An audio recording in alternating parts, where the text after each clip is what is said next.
The Hagmann and Hagmann report for today. It is a fantastic Friday edition. It's Friday, June 19th, 2015. I'm Doug Hagmann at the helm with fellow investigator, researcher, and most importantly, my son Joe Hagmann. Together, we are the Hagmann and Hagmann Report, America's premier father-son investigative reporting team. We're coming to you live from the studios of the Hagmann and Hagmann Report here in Northwest Pennsylvania. Folks, our job, what we are signed up to do, is to bring you the news that propels the headlines, the news that's convoluted and twisted amid this funhouse of smoke and mirrors in the carnival we call the corporate media. We do the headline and news triage so you don't have to. We want to thank each and every listener that is checking in with us and is tuning in with us. Thank you so much from all over the world. For new listeners, just want to remind everyone we broadcast live Monday through Friday, 8 to 11 p.m. Eastern Time, right here. We're accessible via our home base on the internet at hagmannandhagmann.com. Now you got to spell it all out: Hagmann, the word and of course Hagmann. Repeat it twice: hagmannandhagmann.com. And I'll tell you, from there you can access our live show, as well as all of our past shows. You just have to click on, at the moment, you have to click on the RSS feed. Where it says subscribe to the RSS feed. You don't have to subscribe. You just click on that. That takes you to our past shows page. There you can, from our home base, you can access all of our social networking sites, most importantly, our original investigative reports. Oh, you can also access our SoundCloud files as well. We've updated them in the smaller file sizes. So if file size is an issue, that'll help you out there. Tonight, we've got a great show lined up for you. You know, boy, I'll tell you, news is moving so quickly. Christian evangelists and theologians and Bible scholars and anyone who's paying attention to the bigger picture of world events have been warning of a great deception coming to mankind. And what we need to do is we need to be able to we need to have the knowledge to fight or to be aware of what this deception is and how we will be played, and that'll help us. Of course, we turn to the Word, but we also have to depend on people who are smarter than Joe and I and others. You know, that they can tell us where to look and what to look for, and not to be deceived. So we're not deceived. But one of the gentlemen that Joe and I met when we first met, it was in Dublin, Ohio. And I've got to tell you, this man and his wife, just is a great couple. And Josh Peck is a great man, great author, very intelligent. You know, I talk to him, and I feel like I'm, you carry on a conversation with Josh Peck about his various subjects about quantum creation and cherubim chariots.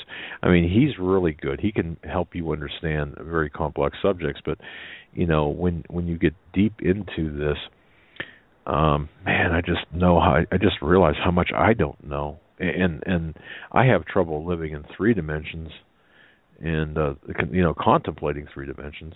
And Josh, of course, is writing about multiple dimensions, quantum creation, But frankly, he makes it sound easy. Josh Peck is a writer. He's the host of The Sharpening. He's the founder of Mini Study Ministry. He's a Christian and a Bible researcher with a passion for Bible prophecy. His mission is to wake up the church to the reality of the Bible. Yes, the Bible, faith, and science can coexist, in fact, complement one another, contrary to the belief system out there that they're polar opposites or opposing squares. And he also separates biblical truth from Christian tradition, which does provide the solid, uncut truth of God's Word to any and all who will listen. Before we bring Josh Peck on, and I would encourage everyone to go to hagmannandhagmann.com, click on the link to his website, Mini Study Ministry, and also hook up with him on the social networking sites as well. But before we bring him on, Joe, hey, great to have you here. Great in to be studio. Here.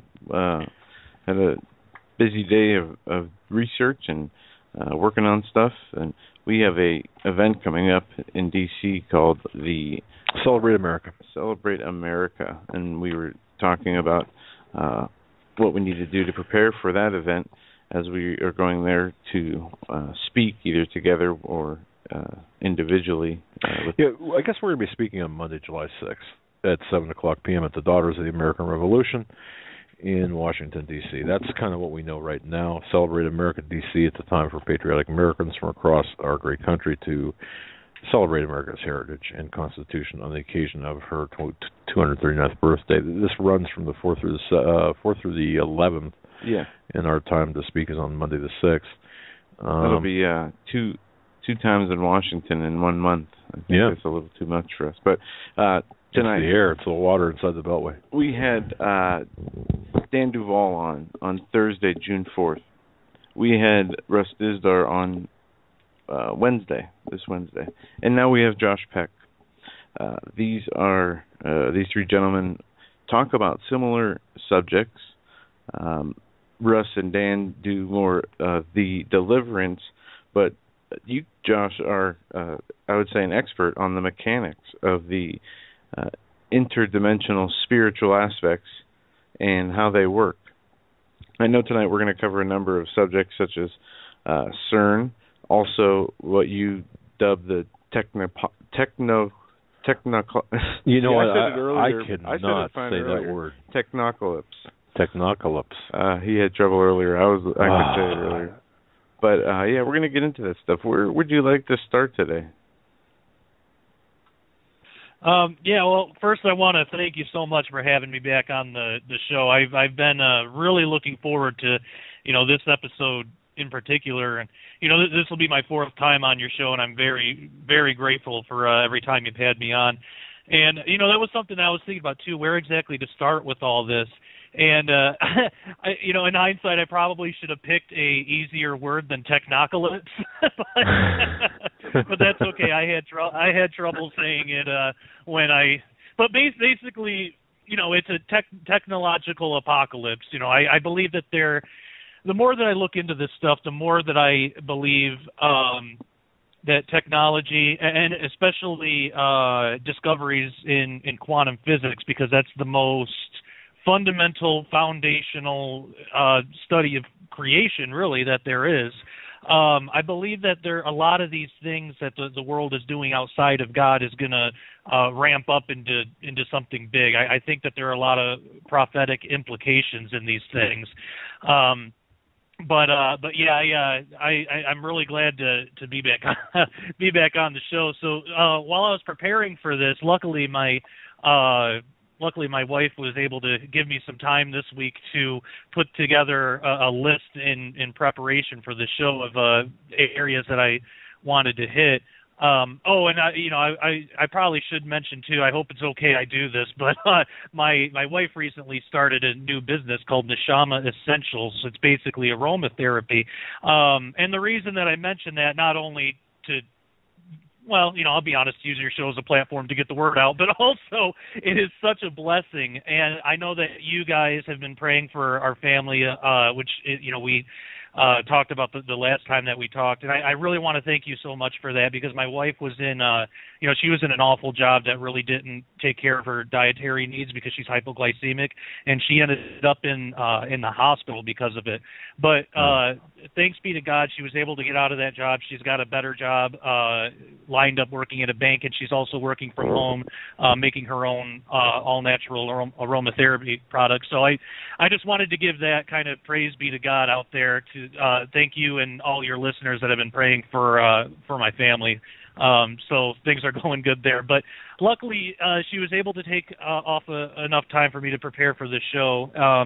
I don't know what it is about it, but I've been feeling that there's something extra special, extra important about this show. So, this whole week I've been really excited about it. I put together a list of topics that I want to hit, but as far as where to start, there are so many different avenues to take. And when I first started researching a lot of this stuff, it was probably about 2 or 3 years ago, and bits and pieces of the stuff we'll talk throughout the night have been, I've written about in my books, Quantum Creation, Cherubim Chariots, and even some other books before that. But I'm working on a new book now, that this will be my first traditionally published book. I was able to meet Tom Horn, and I told him my idea for a book that I wanted to get together, and he liked the idea and offered to publish it. So he and I have been in contact quite frequently because we research a lot of the similar things. The biggest thing, really, today... Oh, sorry, what was that? Congratulations, by the way, on the new book coming out. Oh, oh, thank you. Yeah, I appreciate that. You know, I really believe that this book, you know, not just because I'm writing it or not anything having to do with me, but just the information that God's laying on the hearts of people today.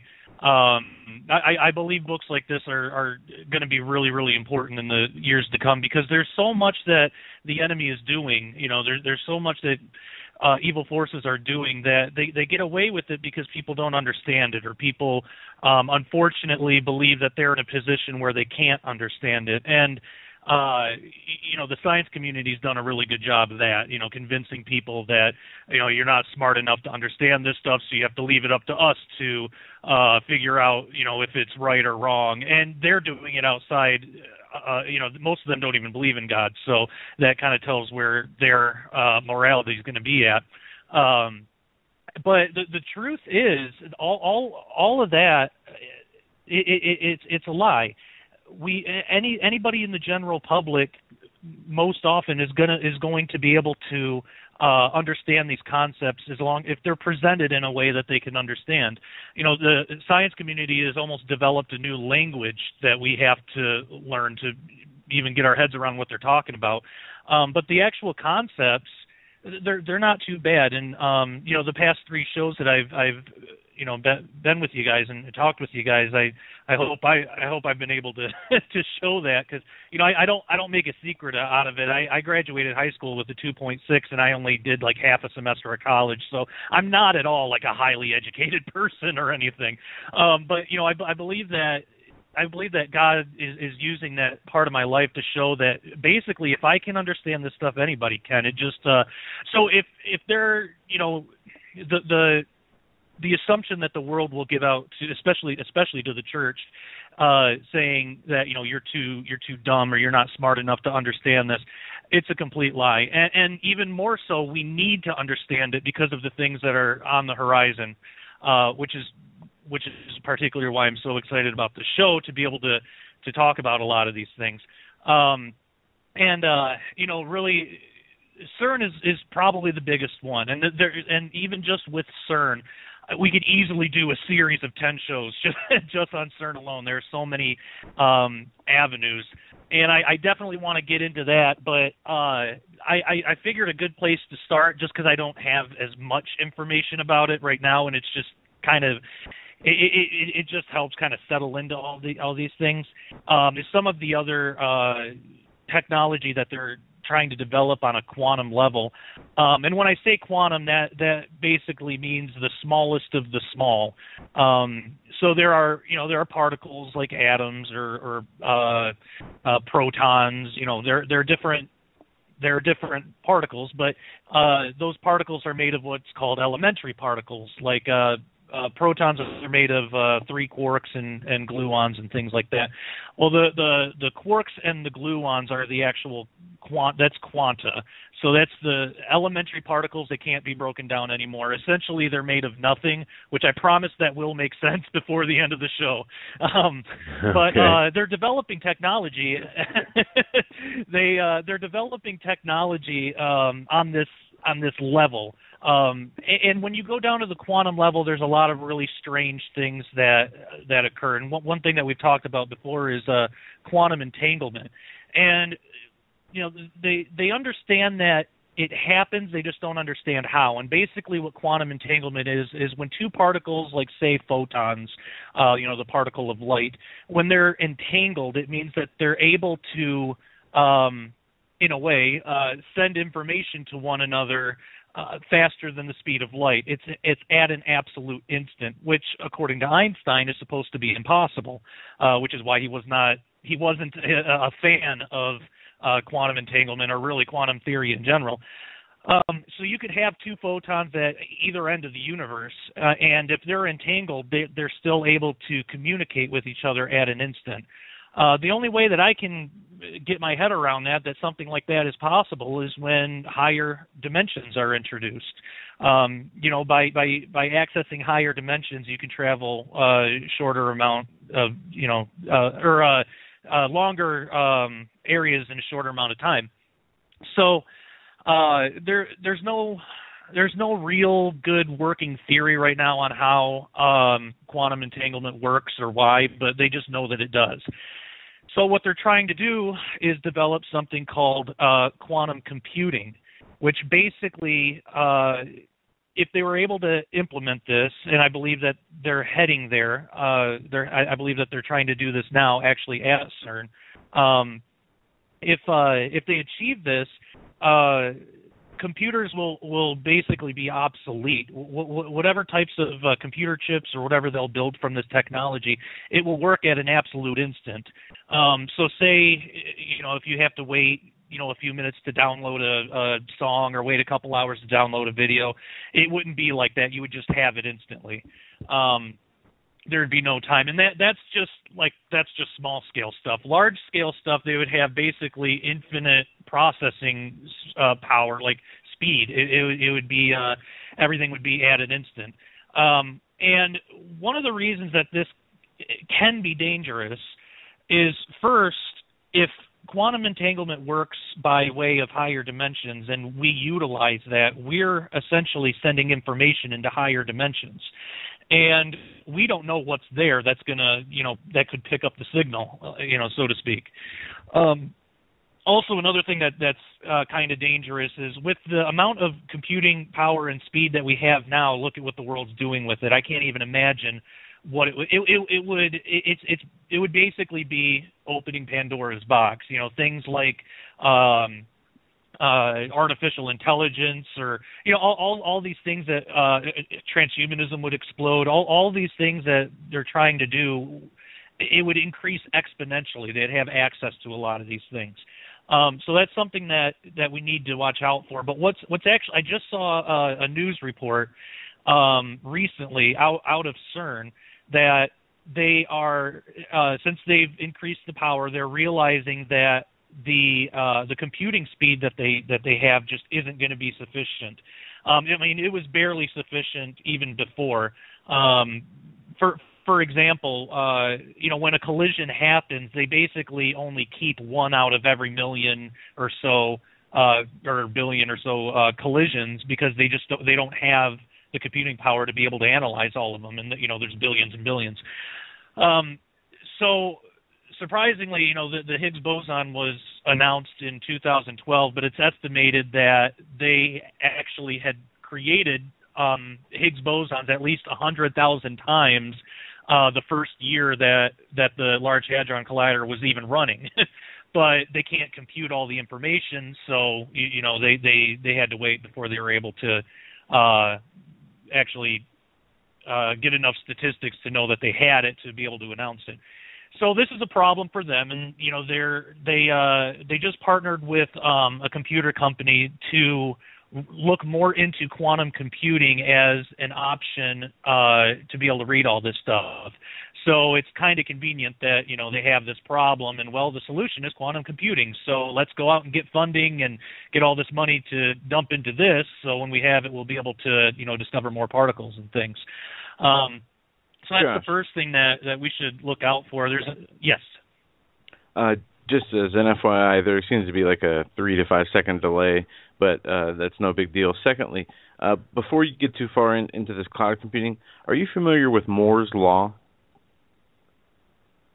Yeah. I actually just saw something about that too. Michio Kaku did a presentation on it, where basically every year the computing power doubles or exponentially, or no, it's every 18 months, right? It's something like that. Every year the processing power doubles, I believe, and it gets to a point where the rapid amount. You can only go so far before you reach infinity in computing. world. But they see the government is working, as you said, on there's a 21st century strategy for not only cybersecurity but innovation. You have the DARPA, what you just referenced here, the robotic workforce and army.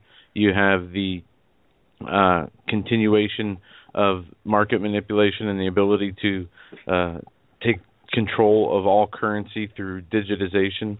How are these quantum computing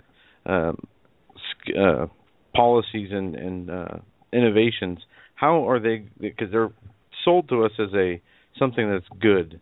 All this new technology and innovation creates jobs, makes things easier, less burdensome.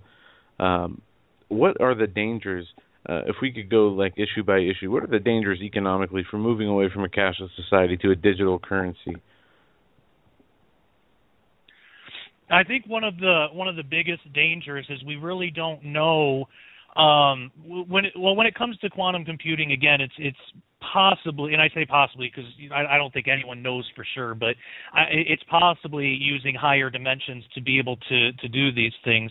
So what's dangerous about that is how do you secure something like that? Like how do you at least with what we have now, there's ways to build security around like our national defenses or something like that. It'd be really difficult for somebody to hack into that. It's possible, but it'd be difficult. However, if we're using higher dimensions and sending information through higher dimensions to get to somewhere else faster, how do you lock out an entire extra dimension? I mean, once that's discovered, like once that's proven and people, other people can get their heads around the science and the math behind it, it seems to me it would just be a free for all. Everyone would have access to anything. I think it would be really hard to lock that down. Again, not impossible, but it seems to me to be really difficult. Plus, all economically, like you mentioned, all the funding that would have to go into even trying to think of ways to secure a higher dimension. I have no idea what that would be, but I imagine it would cost a great price. Okay. I saw an article yesterday or the day before talking about Wi-Fi signals. Now we know the president started with the Obama phones, and now he's moving for national. Bush started with that, but go ahead. Yeah, Bush to Obama. Now they're pushing for nationwide broadband or broadband in rural areas, internet access across the nation.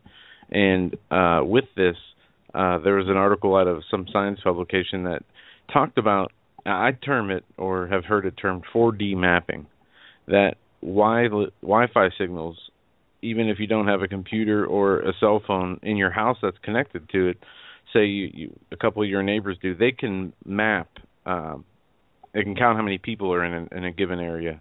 They can basically, I don't know how to best describe it, but they can map the area, how many rooms are in a house, how many people are in a house within a specific range where the Wi-Fi is. Now, if there's international or national Wi-Fi everywhere, then they'll be able to map this all over the place.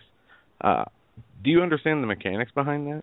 How this signal can not only transmit data, but also map the things around it? I haven't really looked into it. I imagine it would just be it might be in a way similar to sonar, where a signal, if it's blocked in a certain way, they can map out the image. I don't know if that's exactly how it works, but that's the best way I can figure. It seems like it'd be relatively easy, for them to do. They just need to put in something to interpret the data within the router or wherever the information is being received. But yeah, as far as the mechanics of it, I could only speculate. But that is kind of interesting that they're doing that, and then that they're even doing it, in other countries that don't even necessarily have internet as widespread as we do. It's all a big control issue. We know from biblical prophecy we're heading towards a one world, governmental system. Well, for that for that to be possible, they are. I just got okay. Thank you. I just got the link you sent. But yeah, they for the one world government system to be possible, they have to be able to keep tabs on everybody, know where everybody is, because right now the hardest places to control are areas that you don't have access to, and you actually have to physically go there. If everyone's hooked up with the internet, you don't have to physically go there anymore, and especially if they're able to use the signals to keep tabs on everybody. But yeah, that's really, really interesting. Folks, we're talking with author and researcher Josh Peck. No, it's not Sheldon from the Big Bang Theory. No, it's Josh Peck. He's a real guy. I met him in Dublin, Ohio, at a conference there, and he's got a gift. He's got a gift that he's able to explain complicated things, or seemingly complicated things, in a manner in which I can understand them. And if that's the case, then I'm sure you could understand them. Yeah. Folks, his website is Mini Study Ministry. If you go to ministudyministry.com or simply hagmanhagmann.com, look on the right there, click on the link. I just want to point this out real quick here. Ladies and gentlemen, there's a very special offer of his two books. Both of them sit right here on my desk. Quantum Creation and Cherubim Chariots 2. Both of these books. Both of them for $29.95. The reason I'm really, really hot on these books, I mean, I really like these books because, exploring the extra-dimensional hypotheses, for example, you hear about, ETs coming to, what about the UFO phenomenon? ETs, do they exist? Baptizing aliens, you hear about all of this. Well, Josh he offers a different explanation, shall we say, among others, but he offers a different explanation there. So anyway, I'm really hot on both books. That's Quantum Creation and what he's talking about, too, does the supernatural lurk in the fourth dimension, and Cherubim Chariots, both of them for $29.95. You visit his website at Mini Study Ministry via Hagmann and Hagmann, and click on the link through to get his books. Man, I'll tell you what, for a belated Father's Day gift, fantastic. Trust me. And Josh, just one more question back to the broadband. Now, seeing if we have the internet and Wi-Fi hooked up throughout we'll just say the globe, everywhere in the globe is hooked up, how would this apply to, we'll say, a dimension, a spiritual dimension? Would this have a spiritual dimension aspect to it? And could entities in the spiritual work in or through these connections? Yeah, absolutely. I believe they're already doing that. We read in the Bible that Satan is the prince of the power of the air, and it's kind of an old interpretation. Well, in our modern day, it's kind of an old interpretation. People have been thinking about this for probably about 20, 30 years now. But it might be that that's a reference to what's the power of the air. Well, we have TV signals, radio signals, and now the most powerful of them all are internet signals. So I believe they're already doing that. But if I should say when the world switches to quantum computing, then it's going directly into higher dimensions, and whatever difficulty they have now acquiring it, I mean, it's going to be no difficulty there, because we'll be sending all of our information right to the source. And I don't really know why they would have a direct interest in that. They've been around for thousands of years. What more do they need to know about us? But I think it's just because things are ramping up so fast and so exponentially. For them, it's a way to keep tabs on us and to know all of what we're doing at all times. I mean, we put our thoughts, our feelings. I mean, we put everything online. We talk to Facebook more than we talk to God, most times. So, of course, they're going to be interested in that, and they'll be able to utilize that towards their own ends. When you say they, Josh, I just want to clarify who you mean by they. Yeah, absolutely. Extra-dimensional entities, we would say in the church, fallen angels and demons. Something that I talked about in quantum creation is that, the term extra-dimensional and spiritual really are synonymous. So these are evil, fallen spiritual entities in every sense of the word. Okay. All right. Boy, it seems like quantum computing would open yourself up for one hell of a virus, a computer virus.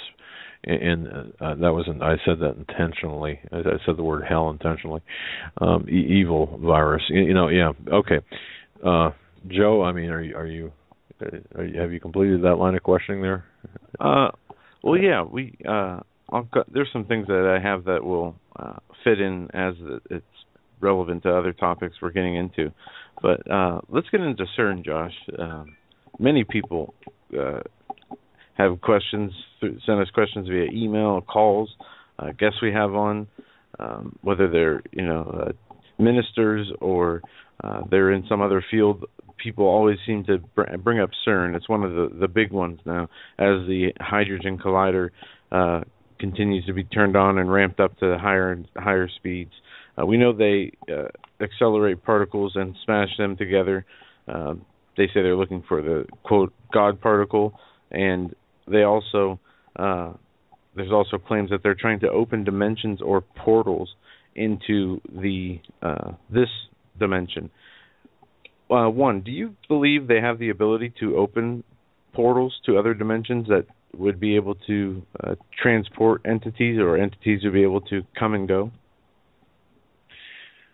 Yeah, yes, I do, and that was something that throughout writing this book I kind of went back and forth on, because I didn't really know. When I tackle an issue, I try to see all sides of it, and there are more claims out there that are portrayed as sensationalist, and I don't believe that they're in it for that, but they're portrayed that way by the world, that says basically the LHC is just a big interdimensional portal, and in a lot of ways, the more that I looked into the science of what they're actually doing and understood it more, yeah, in a lot of ways it is like that.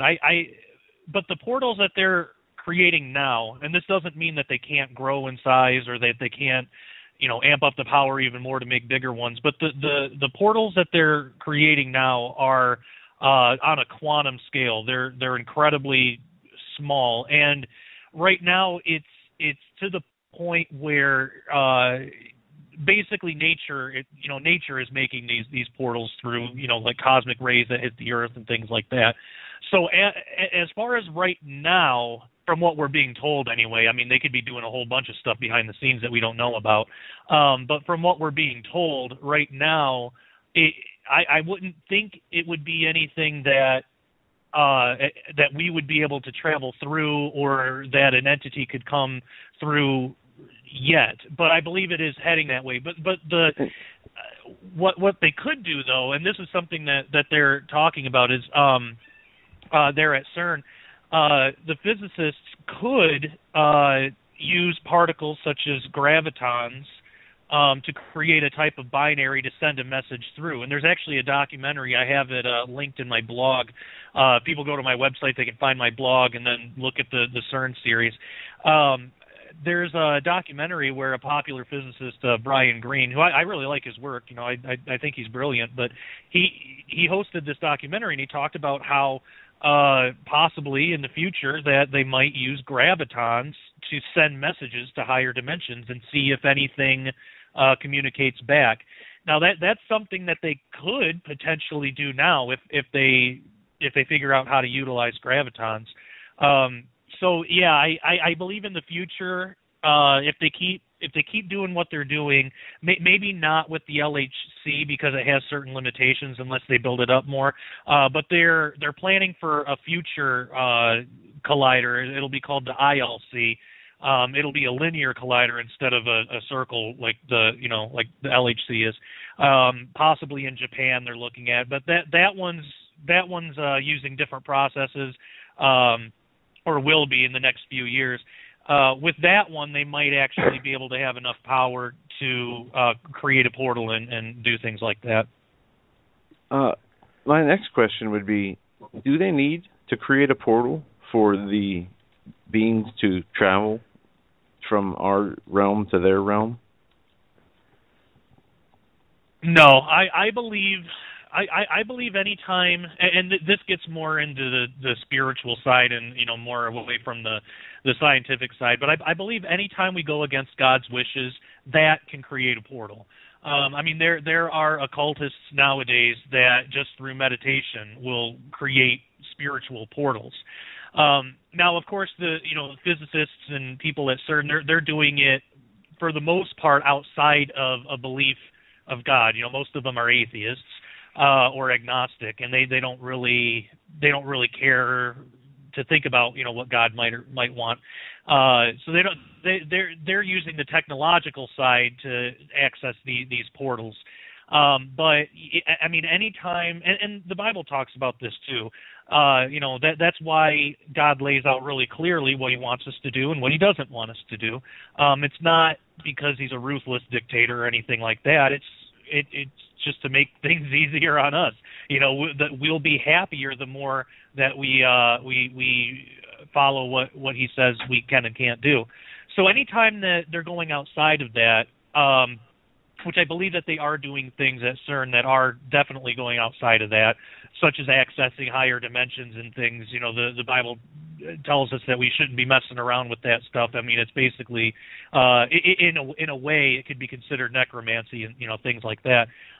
But the more that we do that, I believe the more it stretches that veil between our world and theirs, the wherever the enemy is, and it stretches that veil, and the more that stretches, holes can start to break through, and they can come through. And I know that's something I've talked about on your show before. When in my past, when I was this was years ago, when I was into New Age and all astral travel and all that stuff, I didn't know it at the time, but every time I was practicing those things, I was disobeying God. I knew I knew that, but I didn't know that I was creating doorways every time I did that. I was creating portals until those things started coming through, and they started attacking me and my family. So yeah, they don't need to do what they're doing to create these portals, but since they're coming from a scientific point of reference, they're not looking at any, they're not looking at it spiritually at all. That's basically all they have to go on. But it is more dangerous, I believe, what they're doing, because with the spiritual portal, it's a spiritual problem, so it has a spiritual solution. You use the name of Jesus you close the thing, and then it's done. But with something like this, that's more tangible, it's more physical. I don't want to say more real, because I think on God's terrain, that's what's real. We're really just more of a shadow of that. But it's more physical. We can plead the blood of Jesus over it, and that might prevent some things from getting through, maybe. But it's kind of like your computer at home. You can pray over it all you want, but if somebody's going to hack into it, or if somebody's going to put a virus on your computer, that may or may not happen. It really just depends. So I don't believe that they have to do it, but I believe that is a means to do it more effectively in the long run, more on a global scale. Interesting. That when listening to your answers about that, it reminded me, or the thought popped into my mind, of trying to unleash not the dark angels or the fallen angels, but unleash hell on earth, literally, as we would read about in Revelation in the end time, that there would be some kind of spiritual tidal wave of darkness that is not just the power of the fallen angels, but those other entities that are evil, that are dead, that are under their control, because it doesn't make sense to me that a fallen angel, and especially an angel of the Lord, would need a human-made portal to come and go. And that's something that never sat right with me. Yeah, absolutely. You know, I believe that there's a human component and a spiritual component, because when we read in the book of Revelation, it says that the angel was given the keys to the abyss. And we learn earlier in Revelation that it's actually Jesus who has the keys to death and hell. So, and that word keys in the Greek could actually mean like a type of authority. It could be read that Jesus is the one that gives this fallen angel permission to open the abyss. Now, why would God do something like that? You know, there are a lot of times in the Bible where God will use the enemy to fulfill his own needs, and it's usually in in the way of judgment or things like that. The Lord hardened Pharaoh's heart. Now Pharaoh had already made his choice. That doesn't mean that God took away his free will. Pharaoh had already made his choice, so it was it was kind of a done deal by then anyway. But since he had already made his choice, God hardened his heart even further to proclaim even more to the majesty of God and what a miracle he did for the children of Israel back in that time. So, and when you read through Revelation, like the four horsemen, those that are released on the earth, those are the enemy. But God is utilizing the enemy to fulfill judgments and things like that. And when we really look at what judgment means, I mean, we bring it on ourselves. God's not going to put us under judgment if we don't do anything wrong, So there's a human element too. I believe that there has to be some type of act against God to be able to bring these things through, and some of the things that they're doing at CERN might be that thing. It's something that I speculate about in another blog about how if they do develop this technology to use gravitons in an attempt to communicate with higher dimensions, that really is, in my opinion, I think in most people's opinion, that really is necromancy. I mean, they're trying to communicate with things that they're not supposed to be communicating with. You could even, in a way, say that it's prayer to false gods, because really, what is prayer? It's just talking. It's communicating with something. So, like when I pray to God, I'm communicating with Him. It doesn't have to do with me, being kneeled down and have my hands folded. That's not. My eyes closed and all that, that's not what makes a prayer a prayer. The prayer is the communication itself.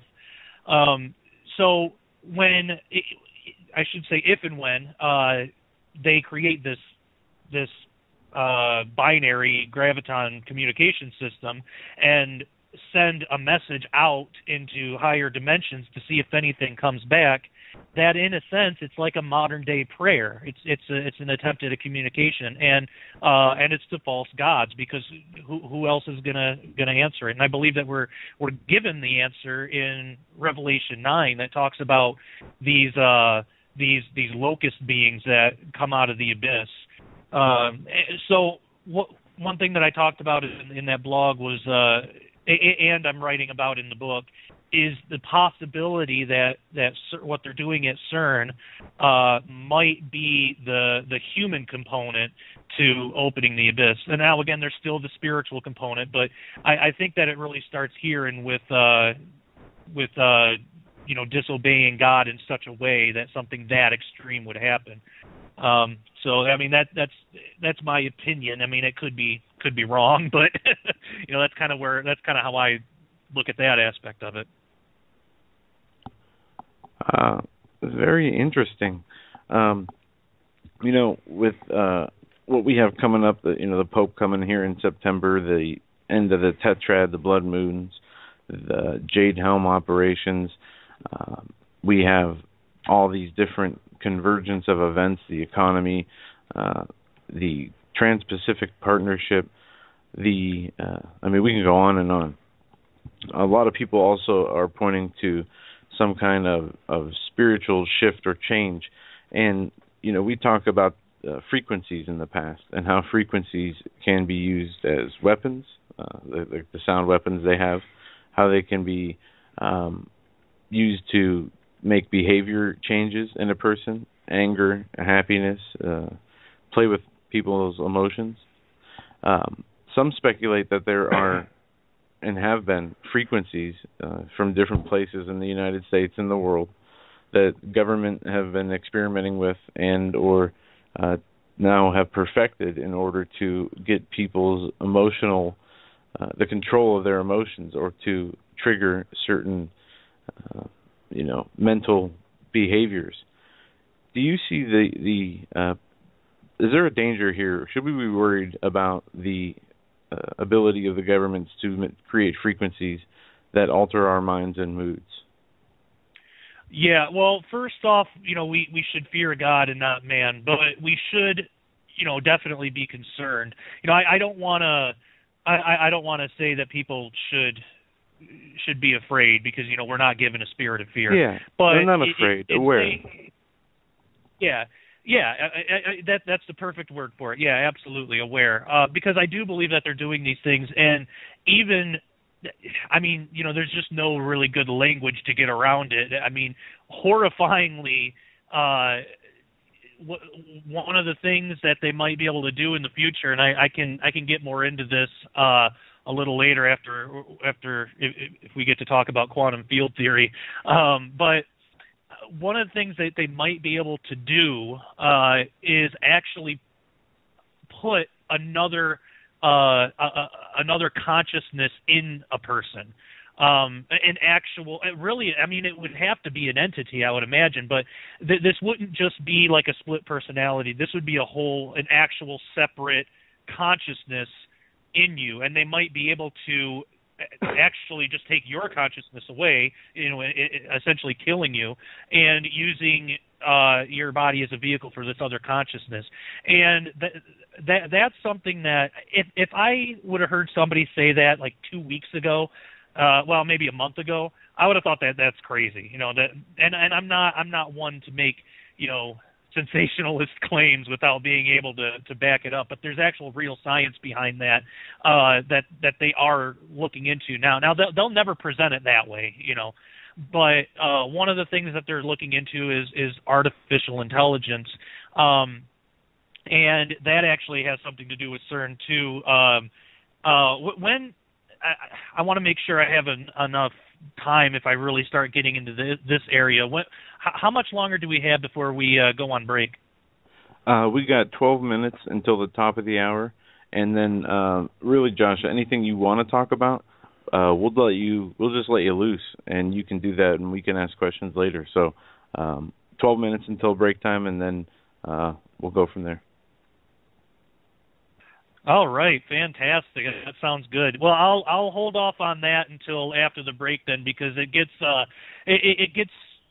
there's a lot of background information that needs to be known for that to make sense, especially in quantum field theory. But yeah, the basic, the really main thing around all of this is we owe it to ourselves and our family and really the church as a whole, to get out there and research these things, test everything, and don't let the world tell us that we're too stupid or too dumb to understand it, because that's just a flat-out lie. I've had teenagers, 13, 14-year-olds read my books and write me and say that they understood it perfectly, they loved it, and they were able to understand every page. And I've even had 80-year-olds write me and say the exact same thing. Now that doesn't mean that I'm just such a good writer that it has nothing to do with that. It's that the information actually is attainable for everybody. God's not the author of confusion. So God's creation is as marvelous and full of splendor as it is. It's simple and easy to grasp.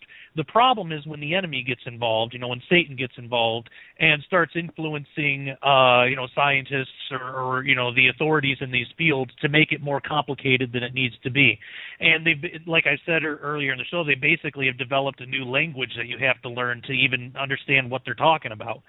And it's unfortunate because it doesn't have to be that way. It shouldn't be that way.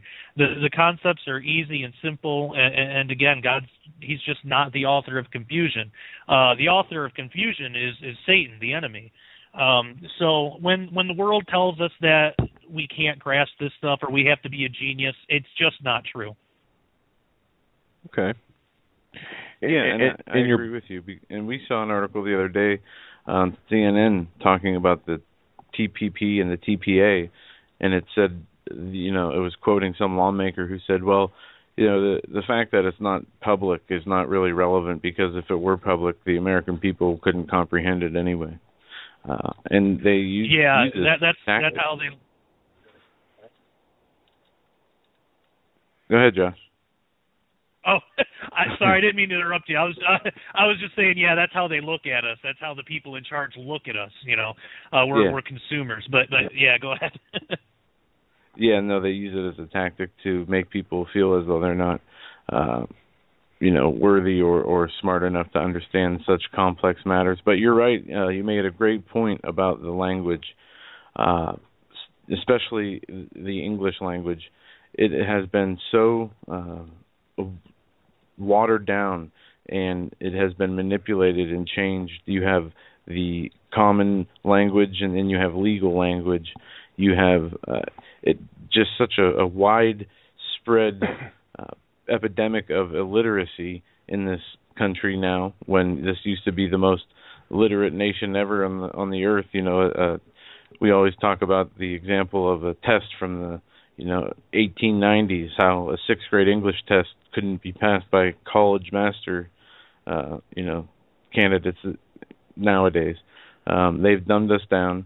They have distracted us and given us, small trinkets for carnal pleasure.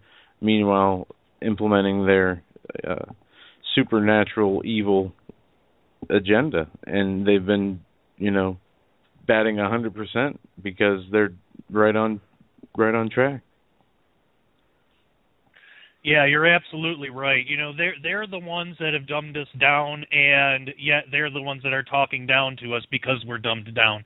It's absolutely ridiculous. It's Satan all over. I mean, that's his personality. That's what he does. He did that to Eve in the garden. He's like, did God really say that you can't? That's been the tactic of the enemy ever since the beginning, to make us doubt ourselves, question ourselves, and when God does talk to us, to make us doubt that. We even see that really prevalent in the church. I mean, there are so many different doctrines and hundreds of denominations now because it goes right back to Satan's doubting. Did God really say? So it has us coming up with all these different interpretations of different things, and no one really can get a grasp on what's real and what's not. And it's unfortunate, but that's the state of the world and of the church that we're living in. So, I mean, I'm saying my main thing is, let's get it together. Let's not let them do this to us. There's no rule saying that they get to do this to us and we can't defend ourselves. We owe it to ourselves to go out and learn this stuff on our own. And the internet has been a source of a lot of evil, but it can be a source for a lot of good too. We have the ability to educate ourselves. We're not going to get a master's degree or anything like that, but we can learn the same things that they know. We just won't have a piece of paper to prove it, but who cares? And in the spiritual scheme of things, who cares about posterity? So yeah, I mean, I absolutely agree with you. There's definitely something going on today that is an effort to dumb down the world, and they're succeeding. And it's so they can do, our governments and really even the spiritual side, the enemy, can do whatever they want without any backlash from us, because the enemy knows, Satan knows, his only his enemy, his only threat is us, the church. It's Jesus. If we don't exercise in that, if we don't implement that and defend ourselves, he has free reign over the world, and he can do whatever he wants. The government can do whatever they want. I say we need to educate ourselves and not let that happen. You're right on point, Josh. Sorry for that delay. We were just receiving some emails on, was it an echo or? We've got it. Yeah, it's echoing badly according to a handful of people, and we turned it on here, and it sounded fine, but they're just getting reports. And the lag is just incredible.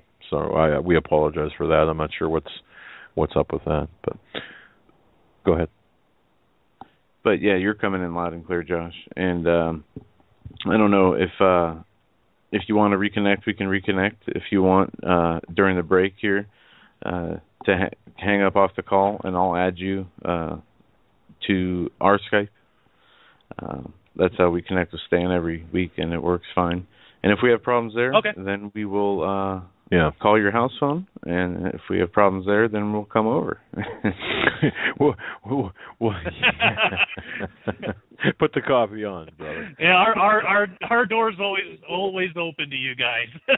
But yeah, that sounds good. We can do that.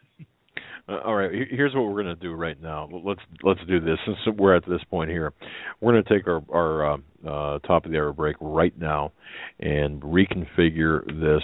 That way, there won't be any other issues, hopefully, for the rest of the program. This is fantastic. This is great information, Josh. And, folks, our very special guest, Mr. Josh Peck, a gentleman that we first met in Dublin, Ohio at the Prophecy Conference there last, I think, when was it, Josh? Last November? It was just several months ago, wasn't it? Yeah. Okay. Yep, November 2014.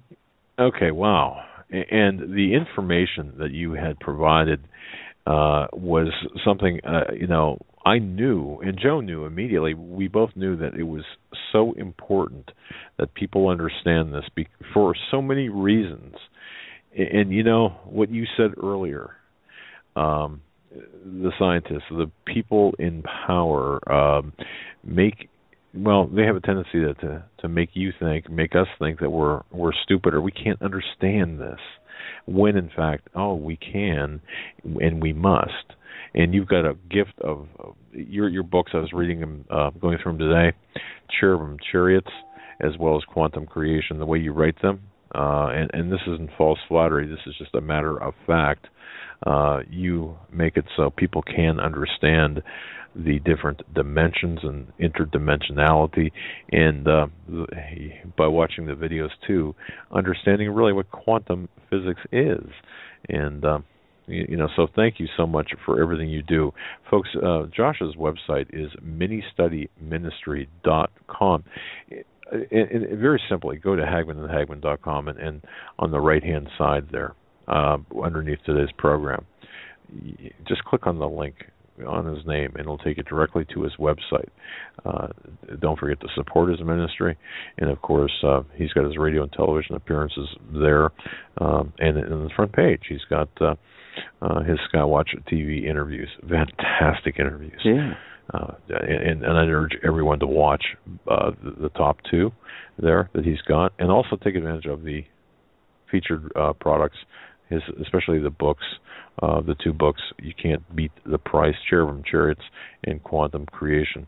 I think Josh might have charged me double for his books, just because I was a pain in the butt following him around, trying to pick his brain. Bumper music by accident, not to cut you off there. Sorry. Gentlemen, hour number 2 of this Friday, June 19th, 2015 edition of the Hagmann and Hagmann Report. Our guest tonight is Mr. Josh Peck. He is a speaker, an author, some fantastic books. Quantum Creation is one book, and Cherubim Chariots is another.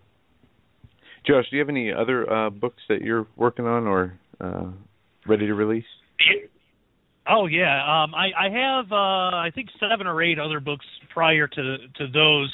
Most of them are what I call mini study books, which is where the name Mini Study Ministry comes from. There's a 5 of those. They're real short. They're only about 50 pages apiece, and I also have all of those in an anthology. I have that. I have my first book was Disclosure, which I believe we talked about on your show before. I have a gospel harmony I put together a couple of years ago. See, I have a lot of other little odds and ends out there. Currently, I'm working on the book that part of which I'm talking about in this episode, and then there will definitely be more to come on that because it's not finished yet. But I'm also putting together just a giant book on spiritual warfare, and it's actually called Spiritual Warfare in the 21st Century. What makes this book unique is my actual writing is only a small part of it. It's basically a collection of interviews from 14 different authors and researchers that were kind enough to devote their time to speaking with me about various aspects of spiritual warfare, because I think that's one of the questions that I get the most out of anything is concerning spiritual warfare. So I'm currently putting that together. It's about halfway done. I'm hoping it'll be out in a couple of months. It's probably going to be about 700 and 800 pages. It's going to be a big book, but it's a big topic, so it'll definitely be worth it. But yeah, that brings us up to date on all that stuff.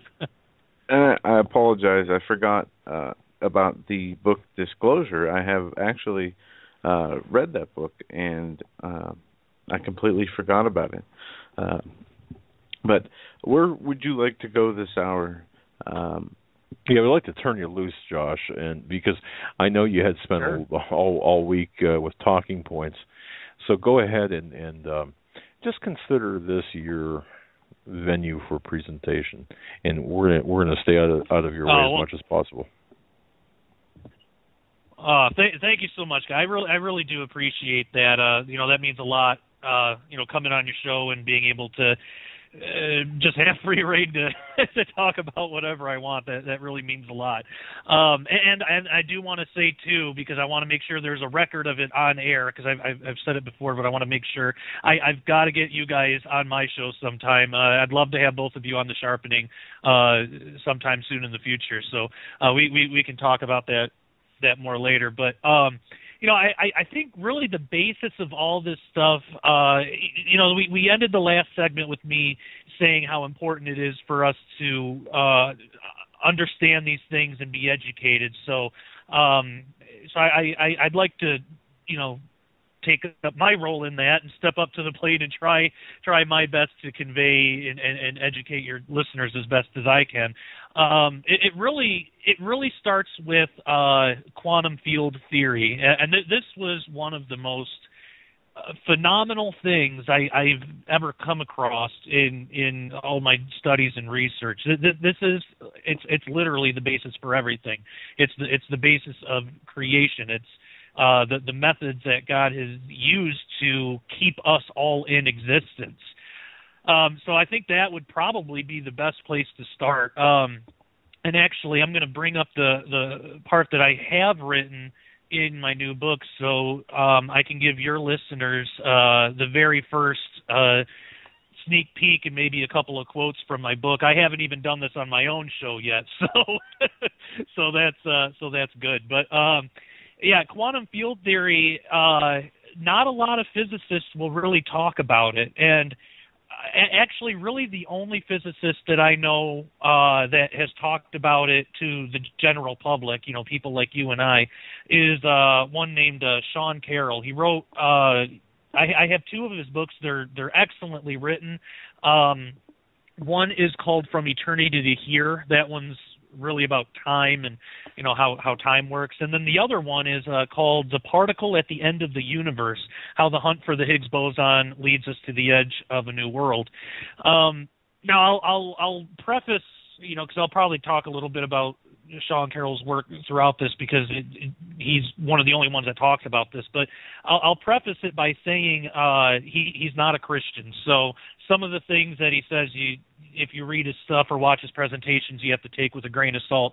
But it is a good lesson in something that I talked about on probably the first show that I was on with you guys, is the importance for the church to be able to separate observation from interpretation. And just a quick overview of what that is, there are observations made every day, and those observations can be absolute truth. Even in the scientific community, they can write out an equation that'll be absolutely true, or they can discover a particle or something that will be true, that particle exists. But a lot of times, and scientists have, especially lately, have been really taking a lot of liberties with this. They'll put their own interpretations on it, and they'll say, well, this means that if there is a God, it's an impersonal God because this equation says so, or something. That's the scientist or physicist putting his own interpretation. So we need to know how to separate those two. Just because the observation is true, we don't have to accept the interpretation. The reason that I bring that up is one thing that Sean Carroll does say, and again, I'll say I really do like his work. He's brilliant. I've learned a lot from him. But one thing that he does say that I absolutely do not agree with is that quantum field theory proves there is no afterlife. And he's gone on record to say this numerous times, and it's not true. That's his interpretation of quantum field theory. Now, quantum field theory can still be absolutely true in the way that he understands it without that interpretation having to be true. And the reason that he says that, I'll get into it a little bit more depth, and it'll make more sense a little later. But basically, he feels that way because all the particles in what's known as the standard model, which is basically it's basically every particle that we would run into in our day-to-day lives, what people are made of, or what matter on Earth is made of. It doesn't really count stranger things like dark matter or anything like that, but it's the stuff that's here. When the Higgs boson was discovered, that was like the last piece of the puzzle of the standard model. So since all of those particles have been discovered, and their associated fields, which we'll get into in a minute, he believes that there's been no observed instance of information going anywhere, or when something passes on, or when somebody passes on, there's no mechanism in place for that. And he believes that if there was, then they would have discovered it at the LHC already, and they haven't. So that's why he believes there's no afterlife. I reject that interpretation. I don't believe that at all. And actually, I think that there are things in quantum field theory that could, potentially prove that there is an afterlife. Now, of course, we as Christians don't. Oh, go ahead. Yeah. John, wouldn't that defeat the purpose of faith and belief, to be able to prove? Yeah, in certain regards, but yeah. If they proved it was there was an afterlife, they wouldn't be able to prove which afterlife it was. So we would still need faith in God, because every religion has some form of afterlife. So I mean, if they ever did prove it, if they ever did prove some kind of quantum mechanism that carried a person's information or consciousness, carried it somewhere, they could just as easily say that it's the afterlife according to the Quran, or according to Indian mythology, or any of the hundreds of thousands of religions that are out there. So we would still, but that's also why I don't think that they're ever going to be able to really prove that. So we would still need faith. But the thing with quantum physics is nothing is ever really proven. I mean, even Einstein's the things that he was able to tell about, like general relativity, they're still technically theories. Because there are certain instances in quantum mechanics, or when you go down to that level, where those theories just break down and nothing works as it's supposed to. So yeah, going back to quantum field theory, basically what that is, like I said before, it's the absolute foundation of any kind of quantum physics, and it really tells what what everything actually is. So basically, we went over what quantum means. It's the smallest of the small. Fields are basically, if you think about every point in space having a value of some sort, that would be a field. One example could be, this is just a thought exercise. This isn't an actual field, but you could think of the temperature in the air as a field. Every point in space, every point in the room, in front of you, would have a value attached that would tell you the temperature. So, the temperature would be higher near the ceiling, and colder. The temperature values would be lower near the floor. Because hot air rises. But that's not exactly a field, because that's just the quality of the air. But it's a good thought exercise to try to envision what a field actually is. Now, a quantum field is, we could think, actually, the magnetic field is a good example. I'm sure we probably all have done in high school, we've all done the experiment where you put two opposing magnets together with iron filings, and then you can see the ripples and the waves that the filings make. Well, those ripples and waves, that's the magnetic field. So points in space closer to the opposing magnets will be stronger in force, so the values would be higher. And then further away from the magnetic field, they would be lower. It's the same with the gravitational field of the Earth or any planetary body. The closer you are to the Earth when you're on the ground, the gravity is going to be stronger. The gravitational field is going to be stronger. The further you are away from it, like say closer to the moon or something, the gravitational field of the Earth is going to be weaker. So it's really just it's every point in space with a value. Now the thing about fields is every elementary particle has a field associated to it, and every field has a particle associated. You can't have one without the other. And when I say elementary particle, that just means you can't break it down anymore. It's not made of anything. And once again, I promise that will make sense. So every field has a particle. That's how they know, even though they haven't directly observed gravitons, they know that they exist because of that rule of quantum field theory. We know that there's a gravitational field, so there has to be a particle associated with it, and they have named that particle the graviton. So, let me see where I'm at here. All right, so that brings us to what they are doing at CERN and how the Higgs boson was actually discovered, because that's a big question. We hear a lot about, especially right after the discovery, we heard a lot about the Higgs boson itself, but almost nothing of the Higgs field. And really, the Higgs boson isn't the thing that's important, it's the Higgs field. The Higgs boson was just the particle that proved that the field is there. And what the field does is when a particle interacts with the Higgs field, that's what mass is. It has that's what determines its mass. So when a particle interacts more strongly with the Higgs field, it has more mass. And if it doesn't interact as much, it has less mass. If it doesn't interact at all, then it has no mass, like a photon. Now, how can something that exists have no mass whatsoever? Now, here's where this makes sense. I'm sure you guys have probably heard the question, light, is it a particle or is it a wave? That's a big question that's posed to high school students and stuff. Oh, yeah. And I never really remember being given an answer to that, and I thought it was because nobody knew. But the reality is there is an answer. It's a wave. That everything is waves.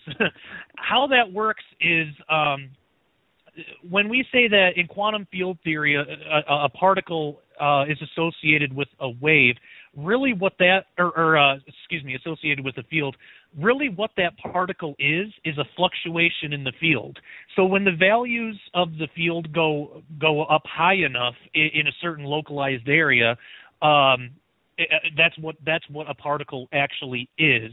It is that fluctuation. The fluctuation doesn't create a particle. The fluctuation is the particle. What we observe isn't really what exists. So, quantum mechanics says that when we look at a wave or a fluctuation in a quantum field, we see a particle because of our limited perception. It resolves into a particle. But that particle really is a wave. So a photon, we can see the particle itself, but really by nature, what it is it's a wave or a fluctuation in the electromagnetic field. That's what a photon is. So there are two different kinds. There's matter particles and force particles, basically. And the main real difference between those is that with force particles, you can have more than one in one point in space. Matter particles, you can't. That's why matter is solid. It connects together. But by nature, even matter itself is really just energy. It's just waves in other fields. You have atoms, which are made of an electron, which is an elementary particle, and which again is just a wave in the electric field. And you have the atomic nucleus, which is made of protons and neutrons. A proton is made of two up quarks and a down quark, and then a neutron is two down quarks and an up quark.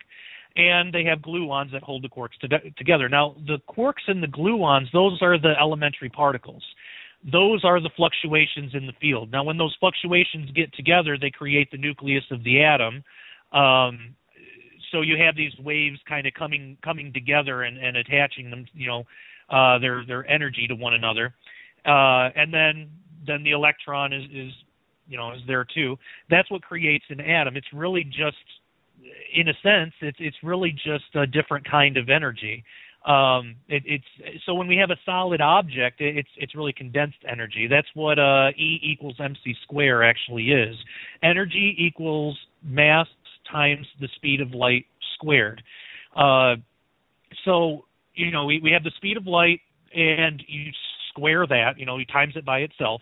And then when you multiply that by the mass of an object, the answer comes out to be how much potential energy that object has, or how much energy that mass actually has, which is a large number because we're timesing it by the speed of light squared. So it works out to where if there was a way to release it, you could take out a city block with just an apple. That's how much energy is packed into it, and that's why things are solid when why matter is solid. So that's really the heart of quantum field theory. Now, what that has to do with CERN and what they're doing there, and again, goes back to that question: how do you get something like a Higgs boson out of smashing two protons together? We might first be inclined to think that the Higgs boson is hiding somewhere in the protons or something like that, but really it's not. It's an entirely different particle that comes into existence from this collision, and it's because of quantum field theory. You have two protons, and when they smash together, they release energy into these other fields. There are dozens and dozens of fields in every point in space. I think at last count there were 57, but it might be 58 now because of the since then the Higgs field has been discovered. And so let's just say, for sake of argument, there's 58 fields that exist in every point in space around us. So when two protons are smashed together, all that energy has to go somewhere. It goes into these other fields and creates fluctuations in these other fields. Those fluctuations, again, that's the particle. So that's how you can smash two particles together and end up with a completely different particle. And there's no way to really direct that. They they can't force the energy into one field or another. There's no way to do that. So it's kind of random. Most of the time when particles are smashed together like that, what comes out of it is a particle that we already know, that they already know about. It's usually like photons or quarks or something that's already been discovered. Josh, Josh, can I just ask sure. you a question here? At the Absolutely. Really at the risk of showing my glaring ignorance on this, when you said 57 fields, around us, I'm trying to wrap my brain around that. I don't have enough duct tape here in my office to keep my head together on this. What do you mean by fields? 57 fields around us. Can you give me a word picture? Can you write it out in crayon for me or something? I'm trying to. Okay. No, it's completely understandable. I mean, it's a difficult concept because it's so different than what we've been taught. We're usually taught particle physics, but we're not taught what particles actually are. And that's the fault of, the schools and scientists that try to explain these things.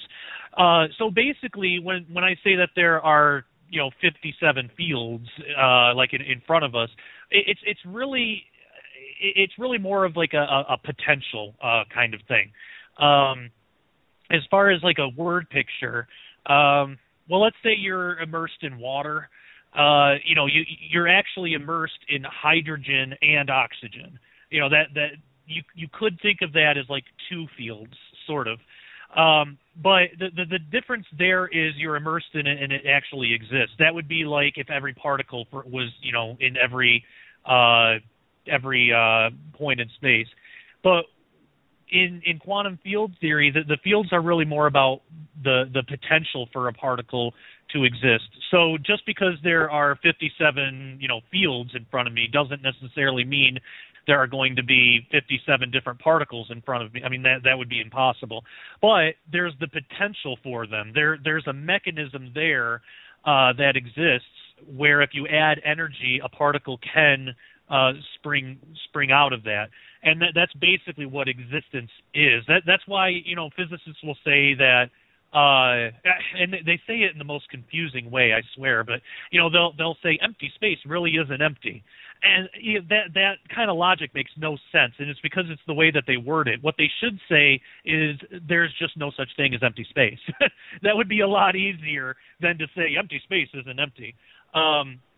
But yeah, it's basically like a potential, factor. If enough energy is rattled off, and again, there's no way to really direct the energy, so it could go into any of the fields that are there. Then a particle can fluctuate the field, meaning just the values at that point go higher due to energy, and a particle, that's what the particle actually is. I don't know if that I don't know if that. Well, I think if I can picture this, as we walk through, a room full of air, basically, instead of saying that there's nothing in front of us or around us, what you're saying is we are walking through the kind of a soupy mass. Well, I shouldn't say mass, but a soupy environment that we really can't see, feel, or sense, but it's there, and it's comprised of 57 different potential fields, or, like mini waves. If you were in a swimming pool, like mini waves, if you will, as you walk through a head deep or water over your head, like as you walk through that water, you can feel it. In this case, you can't, but boy, I just confused myself there, I think. But no, that's perfectly fine. I mean, and that is a good way to think about it. And actually, I have it took me a minute to find it, but I have an excerpt from my book that talks about this, maybe in a way that'll be easier to understand. I probably should have started with that because this to me makes sense because it uses music as a way to explain this. And I'm a musician, so if you want, I could read this excerpt, and that might help. I think that'll help your listeners be able to put this together more. Boy, it helped me too. So go ahead, buddy. All right. So this is the first time that I have. Yeah, absolutely. This is the first time that I've read anything from my new book on the air too. So I was saving it for you guys. But all right. So this is from what chapter? Chapter 3, 4, I think. Okay. At every point in space, there are dozens of fields, 57 distinct quantum fields to be exact, according to the Standard Model, with the potential of fluctuating. When a fluctuation large enough happens, that fluctuation is the elementary particle. This means a fluctuation in the gravitational field is, in reality, a graviton. The fluctuation of the electromagnetic field is a photon. A fluctuation of the up quark field is an up quark. This also means a fluctuation of the Higgs field is a Higgs boson. We can use the example of a musical orchestra to help explain this. When music is played through the instruments, it comes out in the form of sound waves. These sound waves can compare to fluctuations in quantum fields. When you listen to the music, you don't exactly hear the entire wave, you hear the notes that are played. In a sense, the waves resolve into musical notes that our brains can process, just as quantum fluctuations resolve into elementary particles. We can think of each quantum field as a different instrument, each producing different notes. Some instruments, such as pianos and violins, can play chords, or two or more notes at the same time. This is comparable to boson fields, since bosons take up the same space. Boson field is an energy field. Other instruments, such as trumpets, can only play one note at a time. This compares to fermions, which that's matter, since you can only have one fermion in one place at one time. And a fermion is it's a matter particle. So during the concert, notes from certain instruments can come together with notes from other instruments to produce more interesting and complex sounds. In a sense, this is how more complex particles come together. Up quarks, down quarks, gluons, electrons, and W or Z bosons can come together to form the particles that make up an atom. In this way, the entire universe, from the beginning of time to the end, can be thought of as a magnificent cosmic symphony. So that's the excerpt. But basically, if you're at a concert, you could think of the air around you as having the potential for sound. If there are, say, 20 instruments in the concert, before the instruments start to play, the air would have the potential to carry 20 different sounds or different instruments. Quantum fields are kind of like that. We have and then in the orchestra analogy, when they start to play, then the waves actually come and resolve into notes and things like that. Quantum fields are kind of like that. They have the even if a particle isn't there at that time, they have the potential to create a particle really anywhere, as long as enough energy is put into it. Now, due to quantum mechanics, there's always a little bit of fluctuation in every field. They don't, it's so small that they don't resolve into particles, but there's always a little bit of fluctuation. So using that, and it's just like before a concert, people are talking and laughing and things like that. That's kind of like the little fluctuations before the big show. So then when the symphony starts, all those instruments come together, and that's what, for us, we could look at what would create really existence, complex things, the table in front of me, or the light bulb and the light that comes out of it that's lighting the room, things like that. So does that help kind of help actually. Put it in more relatable terms? Yeah, it does, and it also good. That was the first time that I tested. I just want to say it also speaks to me that there's a communicate. Well, I won't go there except to say that I would extrapolate from that that our existence and our communication with God, our existence, we exist based on the communication from God. Yes, absolutely. And I mean, I have no problem. I'll go there for you. You're absolutely right, because nobody knows really what first caused those fluctuations or what put the fields there in the first place. I believe that fields are a way to is God's mechanism to translate His voice into reality. We learned from Hebrews, I believe it's 11:8, that God speaks everything into existence. I believe the fields are the mechanism that God uses, has created to translate His eternal voice into physical reality. So yeah, you're absolutely right, and I just might steal that line from you and put it in my book, because I couldn't have said that better myself. That is God's direct we are His communication to us. I mean, that's absolutely beautiful, Doug. I love that analogy, but actually, it's not even an analogy. It's not even an analogy. That reality. So yeah, I mean, you got it, brother. That's absolutely right, and that's what's so exciting about things like quantum field theory. Like, 'cause when we can understand God's creation to that level, it really is. The only reason that it's difficult, and believe me, quantum field theory, you got a hold of that way faster than I did when I first looked at it. It took me a while to really get it, but the main reason for that is because the way that we've been taught in science class and stuff to think of the world as particles. But then they tell us strange things like, well, a photon isn't made of anything.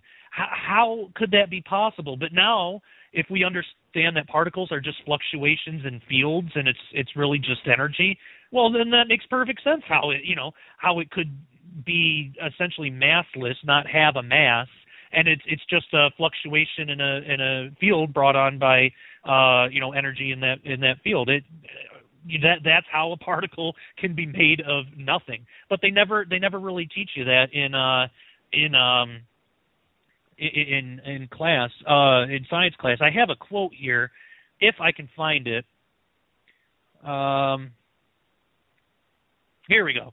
This is Sean Carroll, and I like this quote because it really does speak to how the science community tries to present ideas to the rest of the general public. He said that he said this while he was giving a presentation about the discovery of the Higgs boson. He said, there are particles in the world? No, there aren't. That's the secret that we physicists have never told you, but here I am. I'm going to tell you right now. The reason why you're allowed to think of particles is because of quantum mechanics. The world is made of fields, but quantum mechanics says when you look at the world, you don't see it directly. What really exists, according to quantum mechanics, is immensely richer than the things we can actually observe. If I didn't know better, I would say a Christian said that. So, I mean, even physicists can, when they observe these things and try to get their heads around these things, they understand there is a majesty there. There's a beauty there. Unfortunately, they generally just don't do a good job of explaining that to the general public. Because when they announced the Higgs boson discovery in 2012, I watched everything I could about that, and I never heard anything about quantum field theory. We were left with the idea that the Higgs boson is what determines mass, and that's just wrong. And I believe that there's something deeper going on there. It's another attempt to give us disinformation or to make us ignorant of the truth. And it's in a small way, but it's still in inaccuracy. The Higgs boson doesn't determine mass. The Higgs field is what does that. Interaction, how particles interact with the Higgs field is what determines mass in particles. It really has nothing to do with the Higgs boson. I mean, the Higgs boson interacts with the Higgs field, and the Higgs field gives it mass. So that's that shows you. But the main importance with the Higgs boson was that it was proof that the field is there. And I really wish that the physics community could have gotten it together more to be able to communicate that to the general public a little bit better. But a lot of it too is because we've been brought up with the idea that it's all about particles and everything's made of particles. I mean, to really accept quantum field theory, we got to basically throw out and redefine everything that we've been taught about particle physics and really science in general. But Sean Carroll's absolutely right. I mean, what really exists is immensely richer to the things we can actually observe, and that's because it's God's. It has nothing to do with that's just how it is naturally. It's because it's God's. So what makes that important is when they're doing their experiments in the Large Hadron Collider and smashing these particles together, they don't know what's going to come out of it because and physicists will even admit there are particles that they're not aware of. They weren't aware of the Higgs boson until they discovered it. So that energy can really go into any of the and that's when I say 57 fields, that's just the known fields. There could be more. There could be thousands more that we don't know about. So when they're sending energy to these fields, they really don't know what kind of particles they're creating. They're kind of going under the assumption that what we observe, what we have already detected, or what we can look out in the cosmos. If we see dark matter or something. Well, you can't see dark matter, but if we perceive that it's there, those are really the only particles that can come about. But there's no real basis for believing that. There may only be 57 or 58, or there may be hundreds of thousands. There's really no way to tell. So they're sending that energy in these other fields that could resolve into God knows what kind of particles. Now, where that could get dangerous, as if that wasn't dangerous enough, just doing that, is well, let's see, where do I want to go with this? I guess we'll get into the quantum consciousness stuff. I think about another 17 minutes? Is another break? Yeah, and we know. Okay. I mean, 17 to 20. I mean, no. Don't worry if you go over. All right, good deal. Well, that should be enough time to flesh this out. So one of the things, and even Sean Carroll will admit this, and he says, he'll say that everything that we deal with in our day-to-day lives we've already discovered. I'm not as confident about that, but he'll say that. But the one thing that he will admit that really physics has no idea how to think of it is consciousness. So let me see here. Yeah, the actual state of being self-aware. It's something that physicists, they've not come to an agreement or really even a good working theory on what consciousness is. There are a few ideas that it might be an interaction in a field, kind of like how interaction in the Higgs field, will bring that's what determines mass. There's an idea that possibly a certain interaction with a certain field is what produces consciousness. And that of course goes, it really toes the line of is science trying to define spirituality for us, or is spirituality trying to define science, or what? And I thought a lot about this. If it turns out that that's what consciousness is, it doesn't really bother me. Because that still doesn't quantify the soul or the spirit. It just doesn't. But when they talk about consciousness, I believe that they are only talking about physical consciousness, our day-to-day lives. I believe, according to the Bible, that like the full consciousness, or I think that our consciousness here is limited. The full consciousness is really nothing that we're going to experience until either after we pass on, or the rapture, or until we're on the other side. I think there's a big chunk of our consciousness that is already in heaven. We can talk about that a little later, but so when they're looking at these things, they're not thinking of it in terms of spirituality at all. So they see consciousness as just experience in a three-dimensional world. So even though they don't have like a really, they haven't come to a consensus. That's not to say that there aren't theories out there, and there are plenty. There have been theories presented that say that consciousness is part of the electromagnetic field, and that's called SEMI theory, or CEMI theory. Now, physicists have largely dismissed the idea of the electromagnetic field producing consciousness or really having anything to do with it, because we have things like MRIs, and we're all around the electromagnetic field all the time, and it doesn't really seem to affect anything in those regards. But there is another theory that might actually have a better answer. It's called it's quantum brain dynamics, or QBC, or QBD, excuse me. It's a theory that states that there is a new quantum field that is responsible for consciousness, and this hypothetical field is known as the cortical field. And the quanta, or the elementary particle that is associated with that field, they're known as corticons. This is what Wikipedia says about it. This cortical field is postulated to interact with quantum coherent waves generated by the biomolecules in neurons, which is suggested to propagate along the neuronal network. I'm not going to read that whole paragraph, but the reason that I wanted to, even just that one sentence, is to show how they speak in another language. This is Wikipedia, and it's already like this. I can't understand that sentence.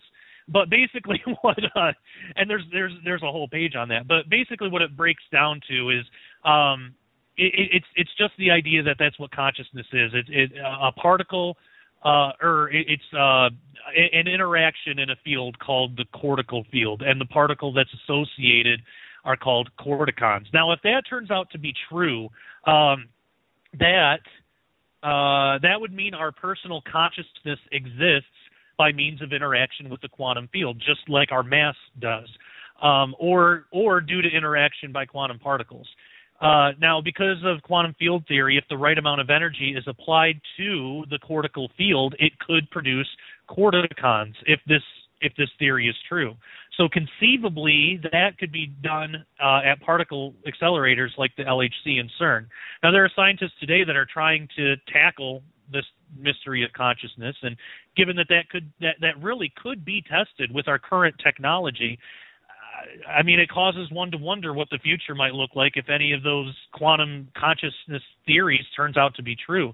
If corticons are discovered, that would be proof of the cortical field, and that's how they would discover the cortical field, is by detecting a corticon.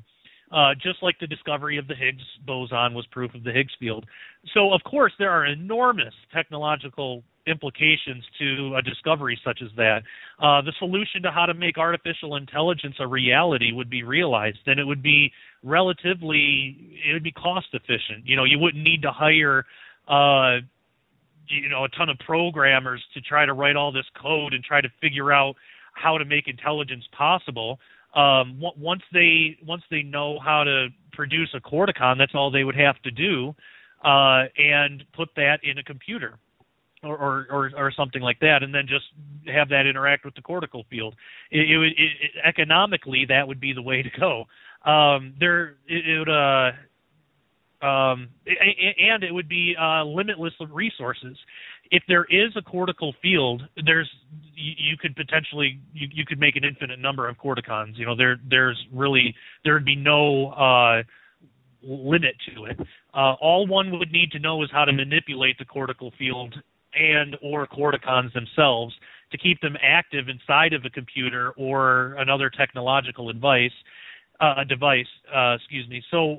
how much easier would that be to create real consciousness out of thin air by manipulating nature rather than spending an unimaginable amount of money in research and development on computer codes and software that can handle artificial intelligence? If corticons are found, it would be easier, more cost effective to apply corticons to a machine. Now, there's also great potential within the transhumanist crowd if corticons are discovered. They talk about the year 2045, the singularity, and how we'll be able to upload our consciousness into a computer. Well, if they discover corticons or the cortical field, they'd be able to do that a lot sooner than 2045. If they're able to quantify what consciousness is, they'd be able to transfer that out of the human body and into a machine or into a mainframe or something like that. Now, whether the soul and spirit are going to follow, I have no idea. If they create corticons and create an intelligence inside of a machine, is that going to be a new consciousness, or is it going to be the consciousness of some demon or some fallen angel somewhere? We don't know, but those are the types of things that they're looking for. And like I said, the most frightening thing about all that is really just how cost effective that would be, because that's what it always comes down to is the bottom dollar, like how much is something going to cost. And they're already running the LHC at higher power and everything, so that there's no extra cost to try to find corticons or to see if the cortical field is real. They already are doing experiments that have the potential for that. And if it does exist, the outcome for them is way more beneficial than it would be to try to do this stuff the hard way by writing all this code and hiring all these people. So I believe that I think that they are going to be looking into that if they're not already. They may have even discovered it already for all we know. I mean, I'm sure we're not told everything. But if not, and if that is true, and again, I that's a big if, because I don't know.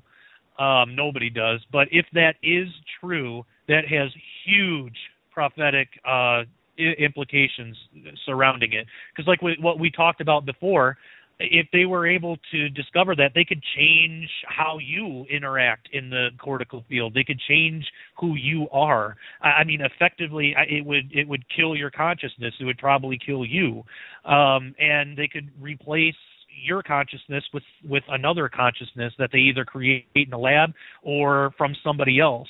So those are things that they would be able to do. Talk about how easy it would be to create a one-world government if they develop something like that. So that's one of many potential outcomes that could come out of things that they're doing at CERN. So, as we talked about before, there's definitely a reason for us to be aware of these things. But, again, as we talked about, we don't need to fear them because we're not given a spirit of fear. We're to fear God, not man. God can protect us from all that. And if something is implemented on us in that way, even if we die, we're still okay because God has us, and He's never going to let us go. Understood. Joe. Amen to that. Well, you said a whole lot there, Josh, and yeah. But I followed that very carefully. Josh, consciousness is what you're saying, if I'm hearing this correctly, and I've maintained this because I was told this, consciousness resides outside of our body, almost like cloud computing, for example. Now, tell me if this is correct. I mean, our consciousness does not reside within our physical being, but outside of our body, in like we'll just say like a cloud, much like cloud computing would be. Is that a fair statement? Yeah, sure. I mean, I think that's a very fair statement, especially with the book of Ephesians, which we can get into after the break, because that's one of the most mind-blowing things and one of the biggest hopes that we have. So talking about all this scary stuff, it'd be good for us to get into that. But yeah, it does seem like that what we experience, what we see out of our eyes and hear with our ears, and how we interpret things, it's really only a piece of what we are. So it would be accurate to say that our consciousness or who we are. At least a big chunk of that is outside of our body, which biblically, taking that from the Bible, that'll take some explaining, but I'll be happy to do that after the break. But yeah, it would be accurate to say that. Yeah. Gotcha. Very interesting. Yeah, folks, we're talking with author and speaker Josh Peck. His books are Quantum Creation, Cherubim Chariots, the book Disclosure. All three of these books I have read, and I absolutely enjoy them.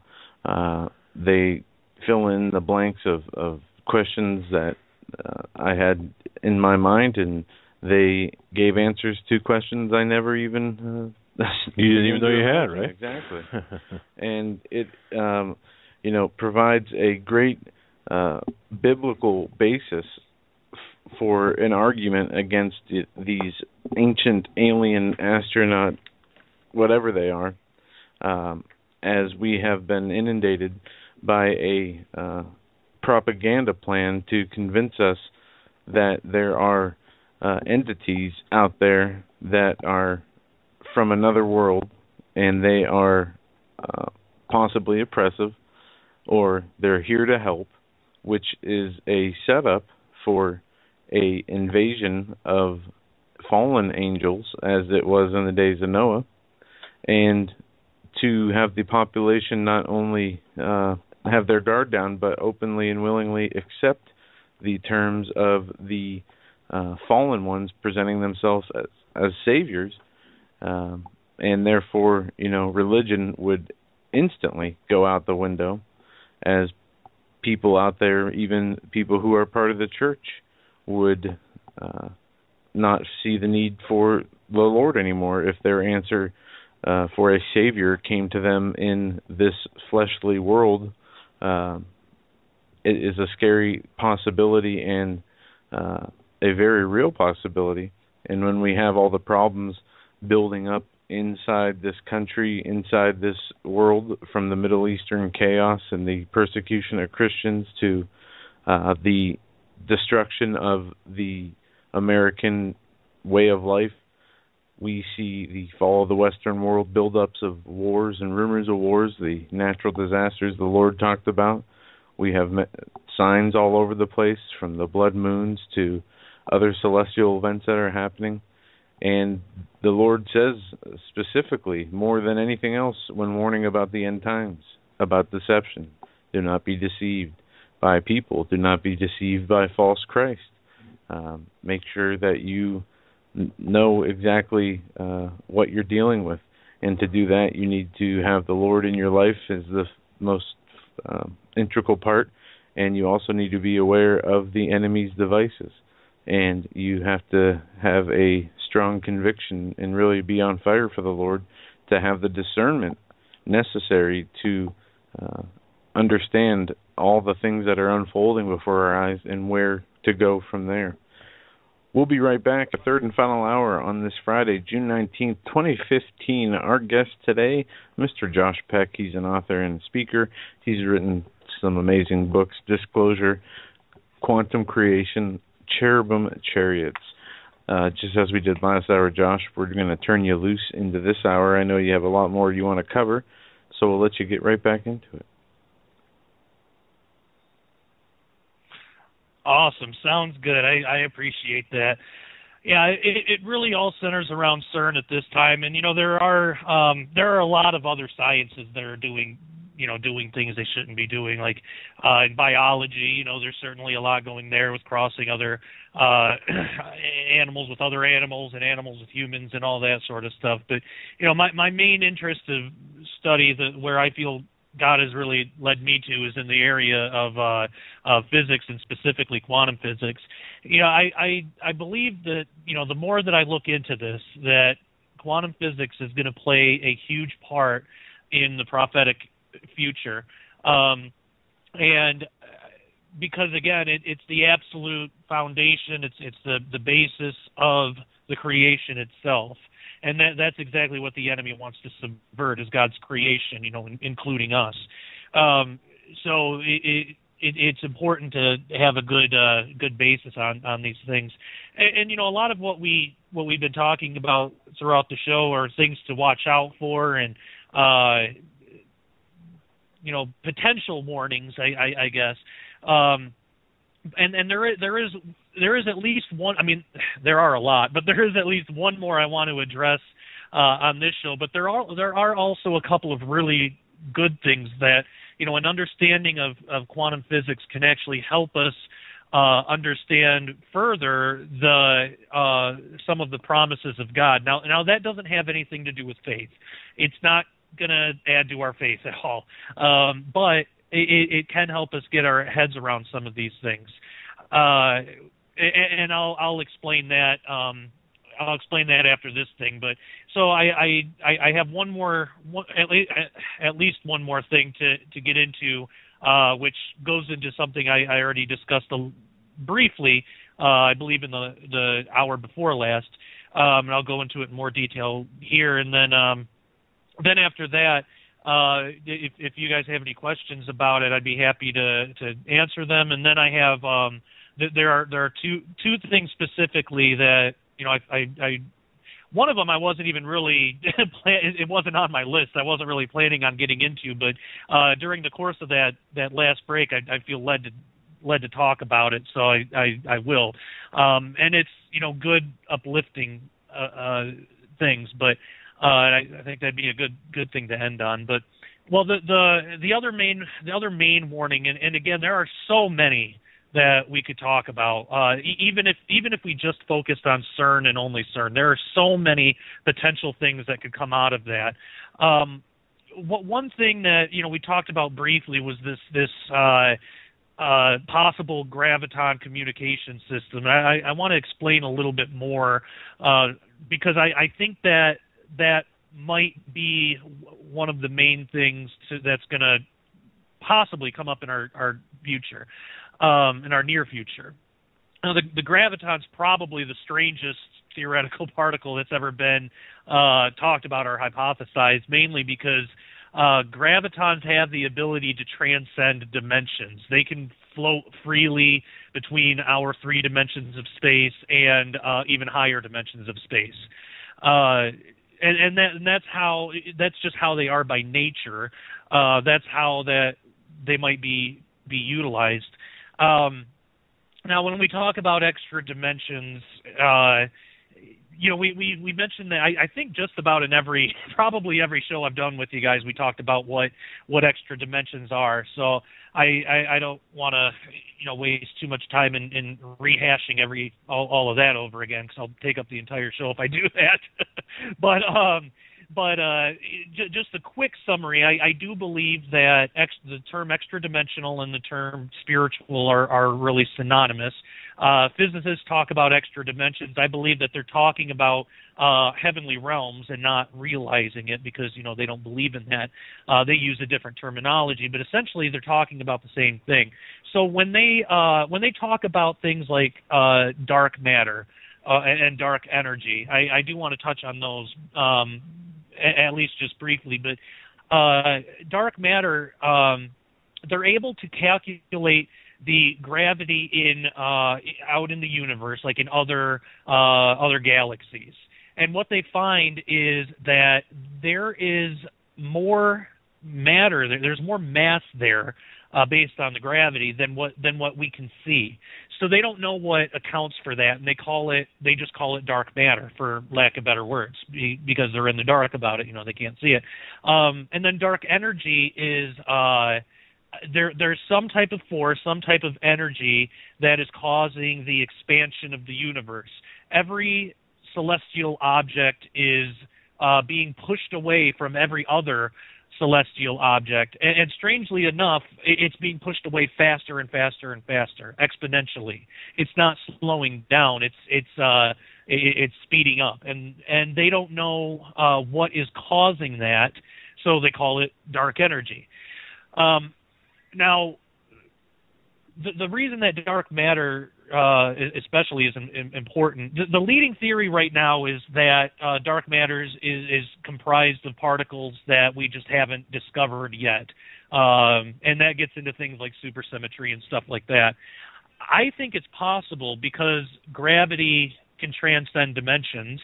I believe that it's possible that what we see here, in our 3 dimensions of space is really just a 3-dimensional slice of a larger extra-dimensional creation. And the Bible even talks about that. There's the New Jerusalem, the Jerusalem above and the Jerusalem below. And so I believe that there is extra-dimensional structure in creation. But since gravity can transcend dimensions, that extra-dimensional creation could easily affect gravity here in our dimensions of space. So when they don't know where that extra gravity is going, and they have nothing else to call it but dark matter, I believe that is actually extra-dimensional matter or heavenly creation that we're seeing evidence of. And that's important because if true, and it's just a theory, but if true, it does show how real that stuff is. A lot of times in our culture we're inundated with this idea that spiritual existence is kind of ethereal and wispy and not really real. But it's actually the opposite. What we are, physical reality, is the wispy, ethereal reality. We're the shadow, in a sense, of something larger. So gravity might be showing that, and that might explain why gravity is so much weaker than the other forces. But anyway, well, the reason that's important, that gravitons can go into higher dimensions, let's say. Something else that I've talked about on your show and I wrote about in my book, Quantum Creation and Cherubim Chariots, is I believe that when during the rebellion of the enemy, Satan and his fallen angels, when they were first kicked out of heaven, I believe, and again, this is just my own interpretation, so it could be wrong, but I believe that they were kicked down to the 4th spatial dimension. And I know I talked about that a lot on previous episodes with you guys. So I won't go into all the reasons for that because it'll take too much time. But I do believe that in Revelation, when it says that Satan is banished to earth, basically, I think that's when the enemy, Satan and the fallen angels and everything that's out there, is kicked down to our dimension, and they're basically stuck here with us, and they don't have access to the higher dimensions anymore. One of the times that we see something like that is the opening of the abyss.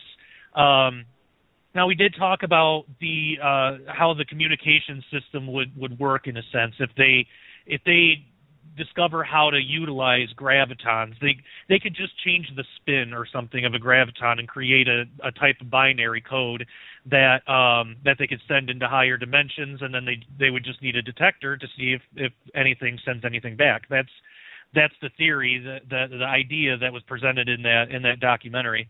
And if people are interested in watching that documentary, I have a link in my blog. Just you can go to my website, just Josh Peck's blog, and it's scientific communication with what do I have? What's the title of this? Scientific communication with extra-dimensional beings is gravity, the key to the bottomless pit. So people can get the link there. But when we read Revelation 9:1-3, that's when we get the actual the basis of this. The 5th angel sounded, and I saw a star fall from heaven unto earth, and to him was given the key of the bottomless pit, and he opened the bottomless pit, and there arose smoke out of the pit as the smoke of a great furnace, and the sun and the air were darkened by reason of the smoke of the pit. And there came out of the smoke locusts upon the earth, and unto them was given power as the scorpions of the earth have power. So here's an instant where the bottomless pit is open, and these demonic fallen angel things come out. And I believe they're actually fallen cherubim.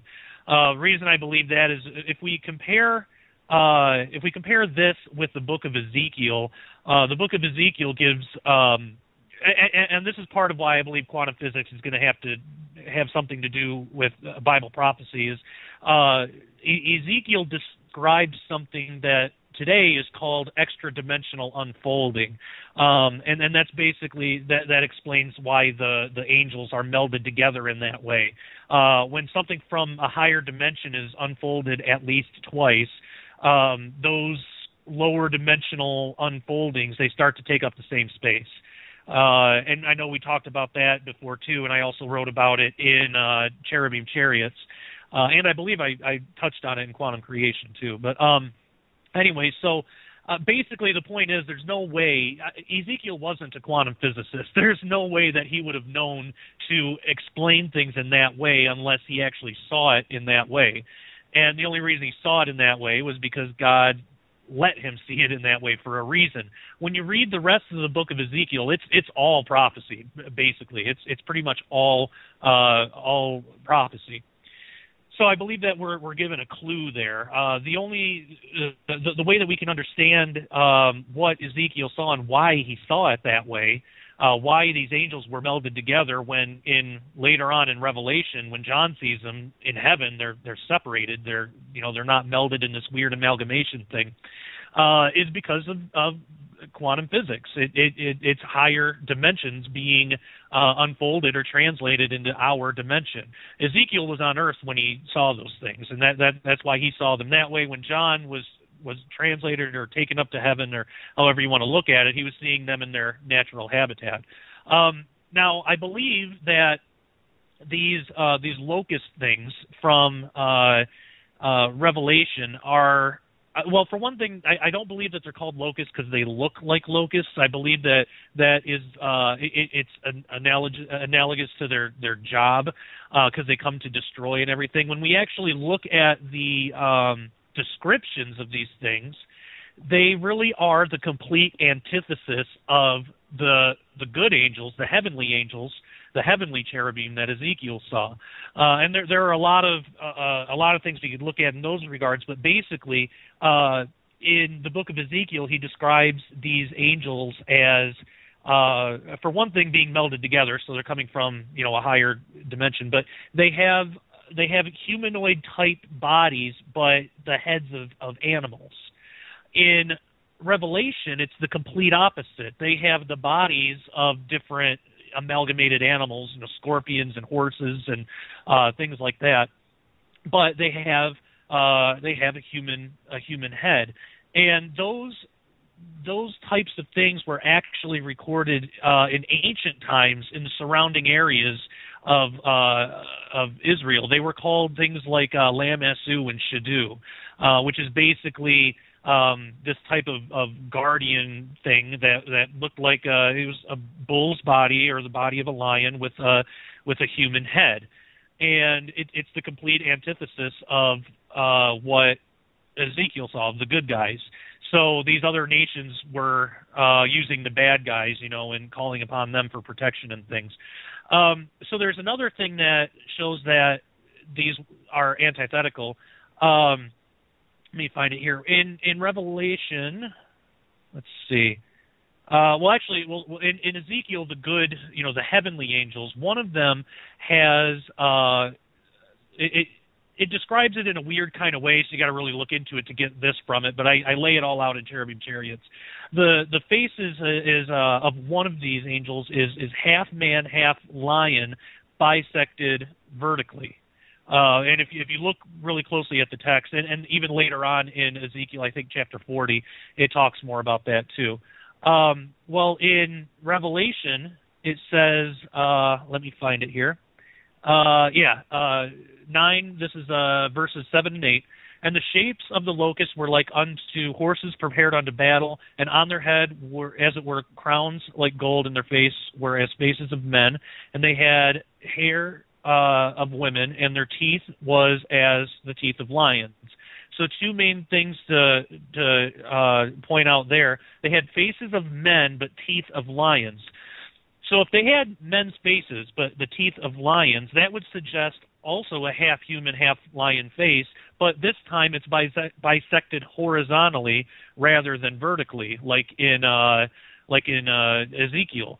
So again, it's another clue that shows that these are the antithesis of the heavenly cherubim. These are the fallen cherubim.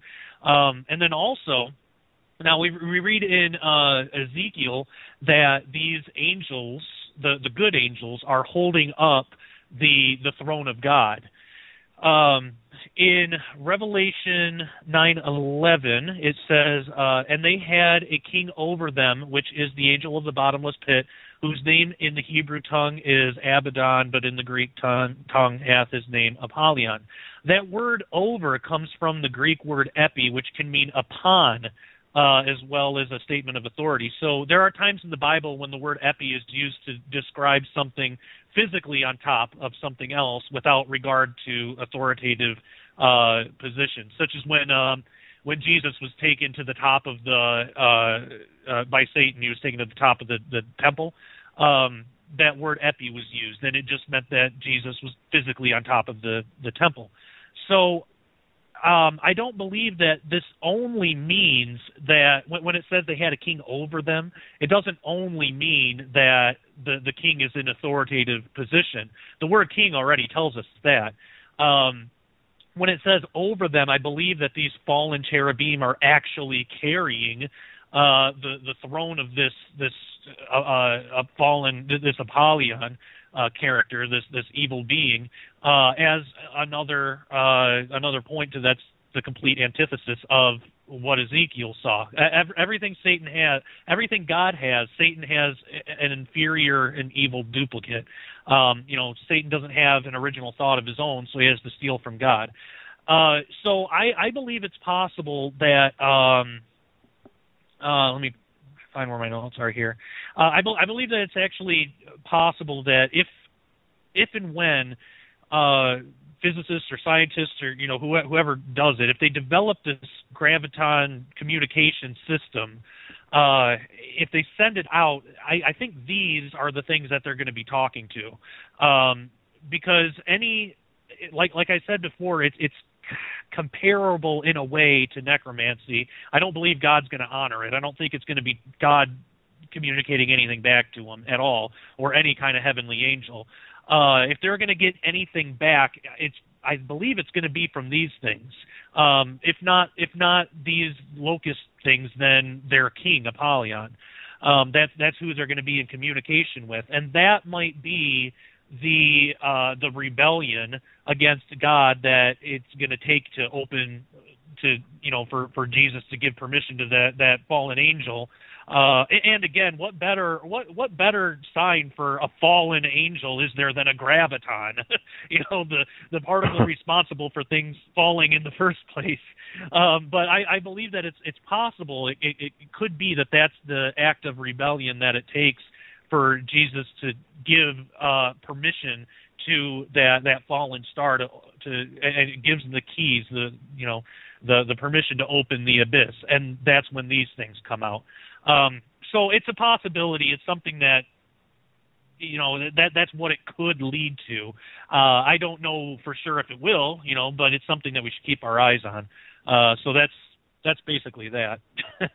I mean, we're there. Basically, we're there right now, technologically speaking. Is that kind of what you're saying? Yeah. They. When you say they, are you talking about the physicists or the actual the technology? I mean, we. Oh yeah. They wouldn't need to. Oh, sorry. We wouldn't need to, this is in the realm of possibilities today. All they would need to do is be able to detect a graviton.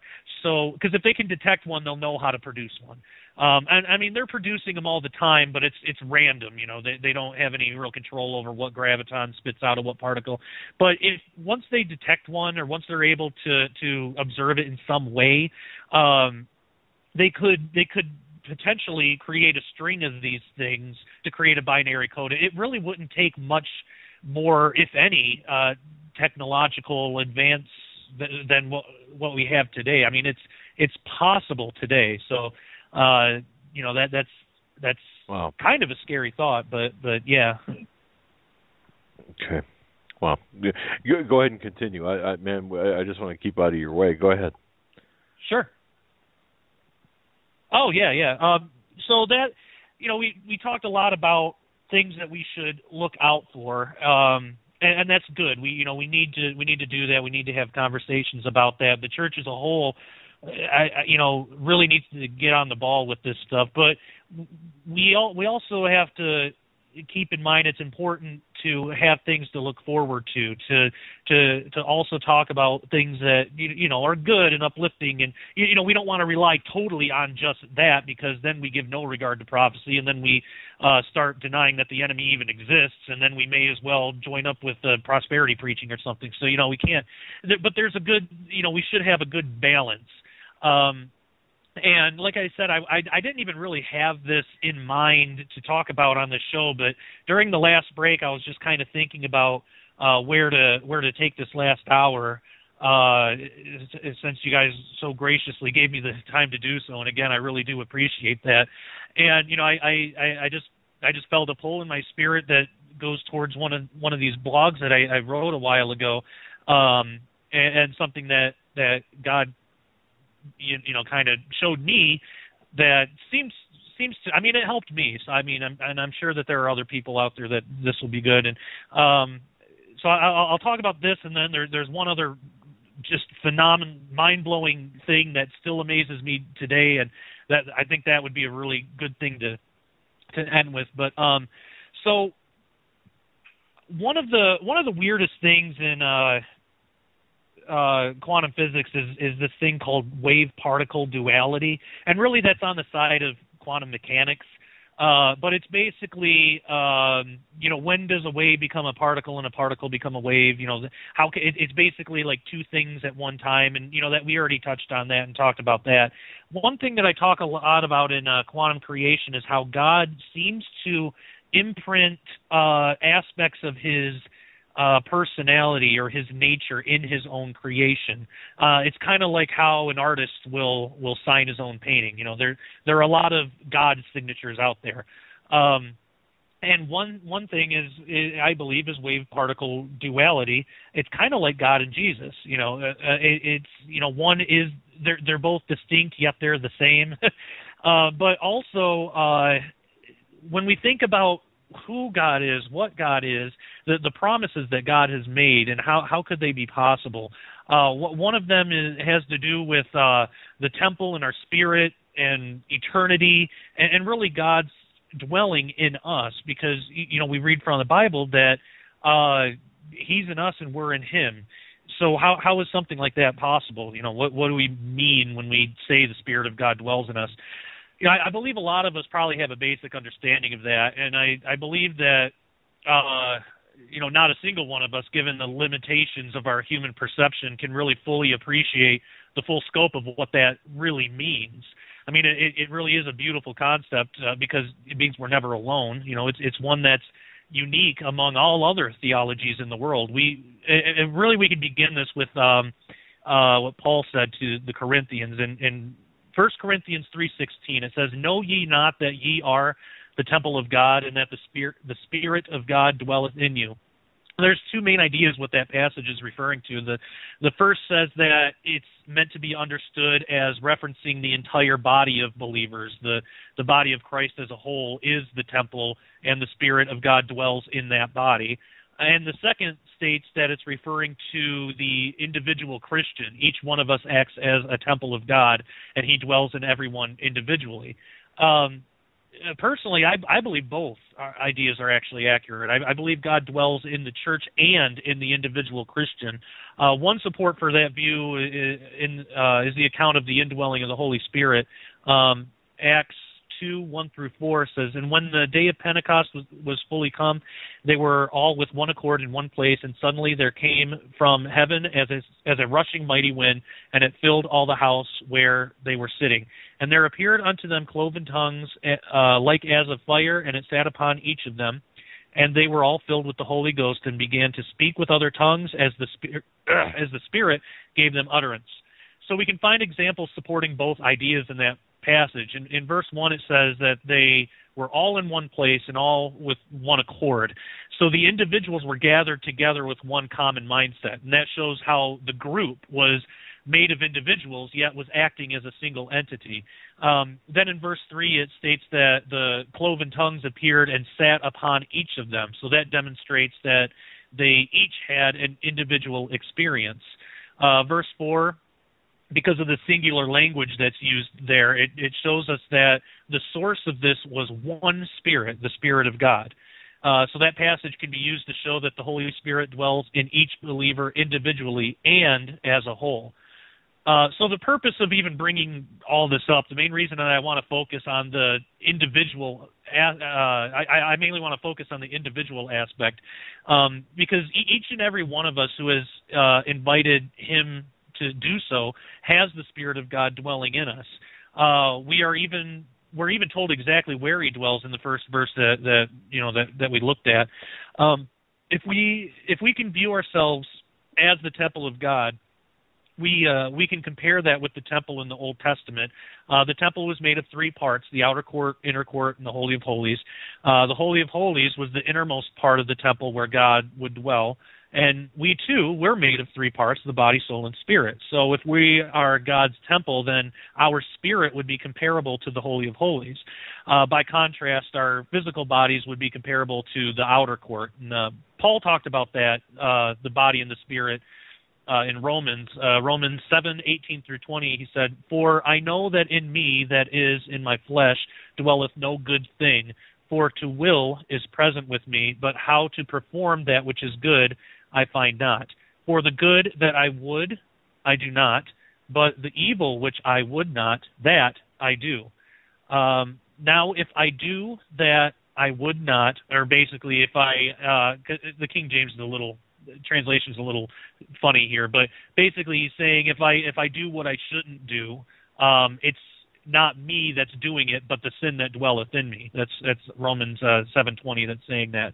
Then later in Romans 8:9 through 11 it says, "But ye are not in the flesh, but in the Spirit. If so be that the Spirit of God dwell in you. Now if any man have not the Spirit of Christ, he is none of his. And if Christ be in you, the body is dead because of sin, but the Spirit is life because of righteousness. But if the Spirit of him that raised up Jesus from the dead dwell in you, he that raised up Christ from the dead shall also quicken your mortal bodies by his Spirit that dwelleth in you." So this can all be used to show that the physical body is subject to sin, death, and decay, yet the Spirit of God dwelling in our spirits it triumphs over all that.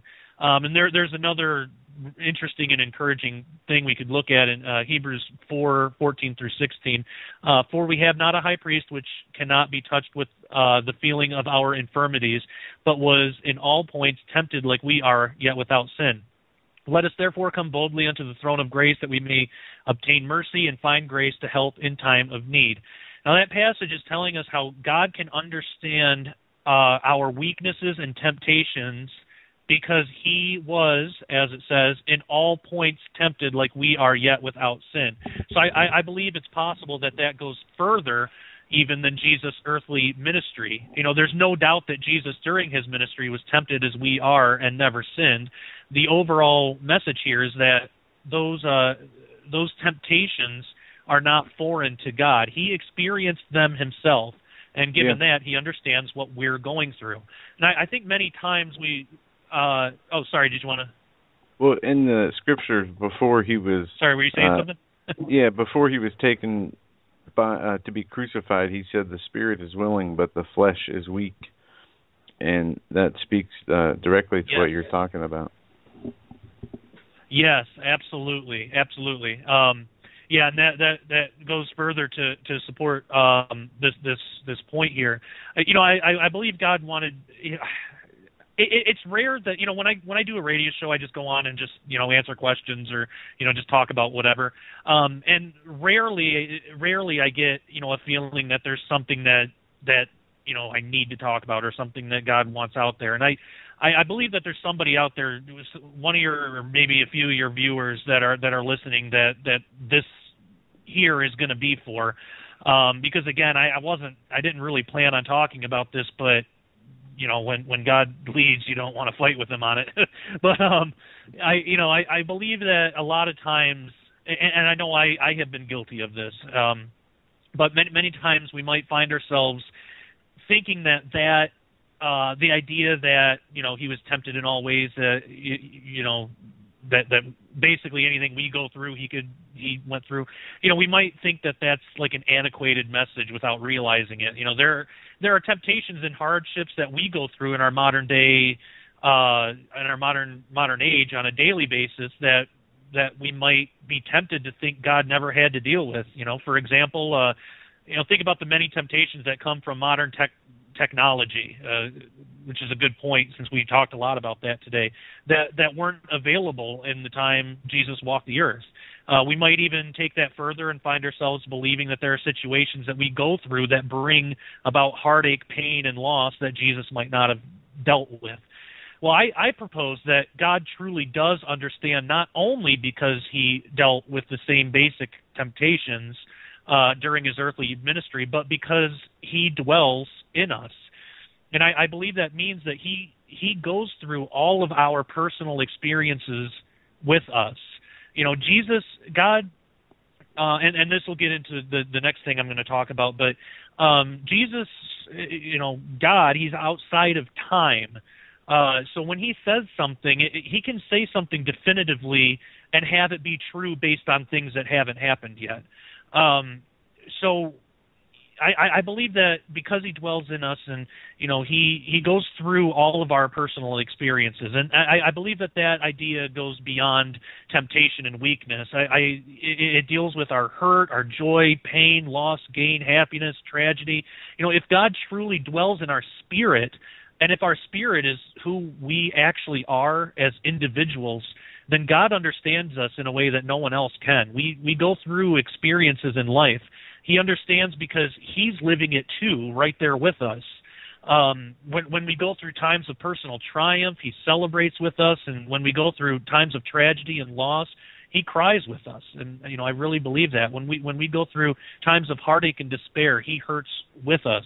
So not only does he do all of these things, but he also comforts us, strengthens us, and encourages us. We're never really alone. Now we know that as Christians we have eternal life, and we know that we'll all have to die someday. And again, we understand the basics of that. Our body dies, but our spirit lives on. But I believe that it actually goes deeper. If we keep in mind that time itself is a creation of God, so that means God himself is, as I said just a minute ago, he's outside of time, and he's also eternal. That means that eternity is not just a long expanse of time, or it's not even an infinite amount of time. If it were, it would mean that the inherent quality of God's eternality is something that he created outside of himself that could not have existed without him creating it. It would be like saying that God is love, yet love did not exist until God created it. It's a paradox that doesn't make sense.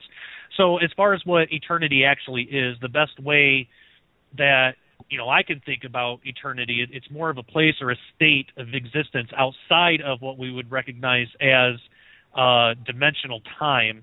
So the reason that we can never truly die is because the Spirit of God dwells in our spirit. Our physical body will die, but when that takes place, God brings us beyond the veil into eternity. And now what that exactly will look like, I can only speculate, but it's definitely something we can all look forward to. And I kind of have to laugh because I think I know why God wanted me to talk about this first, because it leads directly into the next thing. All of what I just said about the temple and the spirit was based on a blog that I wrote a pretty long time ago and haven't really thought anything about since. I had forgotten that it ended that way with the idea of God and eternity and time and really what heaven would be like. But it's something else that I talked about in quantum creation. But before I get to that aspect, is there anything that you guys wanted to say, or do you have any questions or anything? I don't. No, go ahead, sir. Okay. All right, just wanted to make sure. Okay, so that does directly lead into this this thing here. This I wrote about it in Quantum Creation, and I've only talked about this, I think, on one other radio show. So I'm actually really excited to talk about this, because this is I think this is just one of the coolest things that God has for us, and what we have, what we can be hopeful for. Ephesians 2:5 through 6. This is often an overlooked passage. It says, "Even when we were dead in sins, hath quickened us together with Christ. By grace ye are saved, and hath raised us up together, and made us sit together in heavenly places with Jesus Christ." Now, that actually has profound importance, and not just in the way that we might think based on just a surface reading. You know, a lot of times with passages like that, we tend to get the main idea, and then we keep reading without glossing over what might be important details. And you know, that's okay. That saves stuff for later for us to discover. But verses like this can be simple on the surface, but you know, a lot can be learned from a deeper study. And actually, the New King James, that quote was from the King James version. The New King James is a little easier to understand. It says, "Even when we were dead in trespasses, made us alive," you know, God made us alive together with Christ. By grace you have been saved, and raised us up together, and made us sit together in the heavenly places in Christ Jesus. So a lot of times when that's interpreted, it's taught that Jesus sees us as if we are already seated with him. But that's not actually what the text says. The text teaches this principle in past tense, portraying the fact that this has already happened. When we were dead, he made us alive together with Christ, and raised us up, and made us sit together in the heavenly places in Christ Jesus. It's all past tense. So if we've accepted Jesus as our Savior, this is already done. So what exactly does that mean for Christians? It's usually looked as like a nice metaphor or a clever way to explain a certain principle, but you know, many times in cases such as these, there's a deeper truth there. This passage, I believe, is more literal than what we might originally think. When we look at it closely, we realize that very direct and literal language is used. We don't see anywhere in there terms like as if or like. It's nowhere in the passage. It's directly saying that a literal event occurred when you and I accepted Jesus Christ as our Savior. You know, we were literally seated in heaven with Jesus. So the Greek word for the idea of being raised together, it comes from synergio. I'm not a scholar. I don't know how to pronounce this stuff, so I'm probably butchering it. But it basically means to raise together, to cause to raise together, to raise up together from mortal death to a new and blessed life dedicated to God. So from that, we can realize that we were, in a sense, born into death, but since we accepted Jesus' gift of salvation, we've been raised and seated in heaven. And also notice that the verse says that this happened to all of us together, implicating that it happened within the same instant. So what we're dealing with here is the same event in at least two, possibly more, separate dimensions, spatial dimensions, and really even outside of time. We've looked at we talked about extra dimensions before. So it seems whatever dimension describes heaven in the context of this passage, the physical and spiritual dimensions are what Ephesians 2:5 through 6 is dealing with. So in physical dimensionality, the three physical dimensions that we can experience here on earth, we accept Jesus as our Savior, and we begin our new Christian life. But in the spiritual dimension, in heaven, it's something way more profound than we might realize, at first. It goes back to the idea that time, it not only may operate differently in heaven, but God himself is outside of time. So it's not a constant for God. He can exist outside of it and inside of it simultaneously. So every three-dimensional physical thing is stuck within the confines of time, and because of that, time is our reality. The spiritual dimension or God's creation, it seems to be different. So, again, God can manipulate time, such as when John was able to feel the passage of about a half hour of time during his vision in Revelation 8. But God himself is outside of time. He would have to be. So the way that idea can apply to Ephesians 2:5-6 is it seems to be saying that we as Christians, and here's the big thing, the big twist of life, the big kicker, we are already in heaven. And that's going to sound really weird at first, but right now, as we're talking, and your listeners, as they're reading this, if we are secure in Jesus, we're already seated with Jesus in heaven. Now, of course, that's something that's occurring in a spiritual yet more real dimension. That's something that's outside of our physical timeline.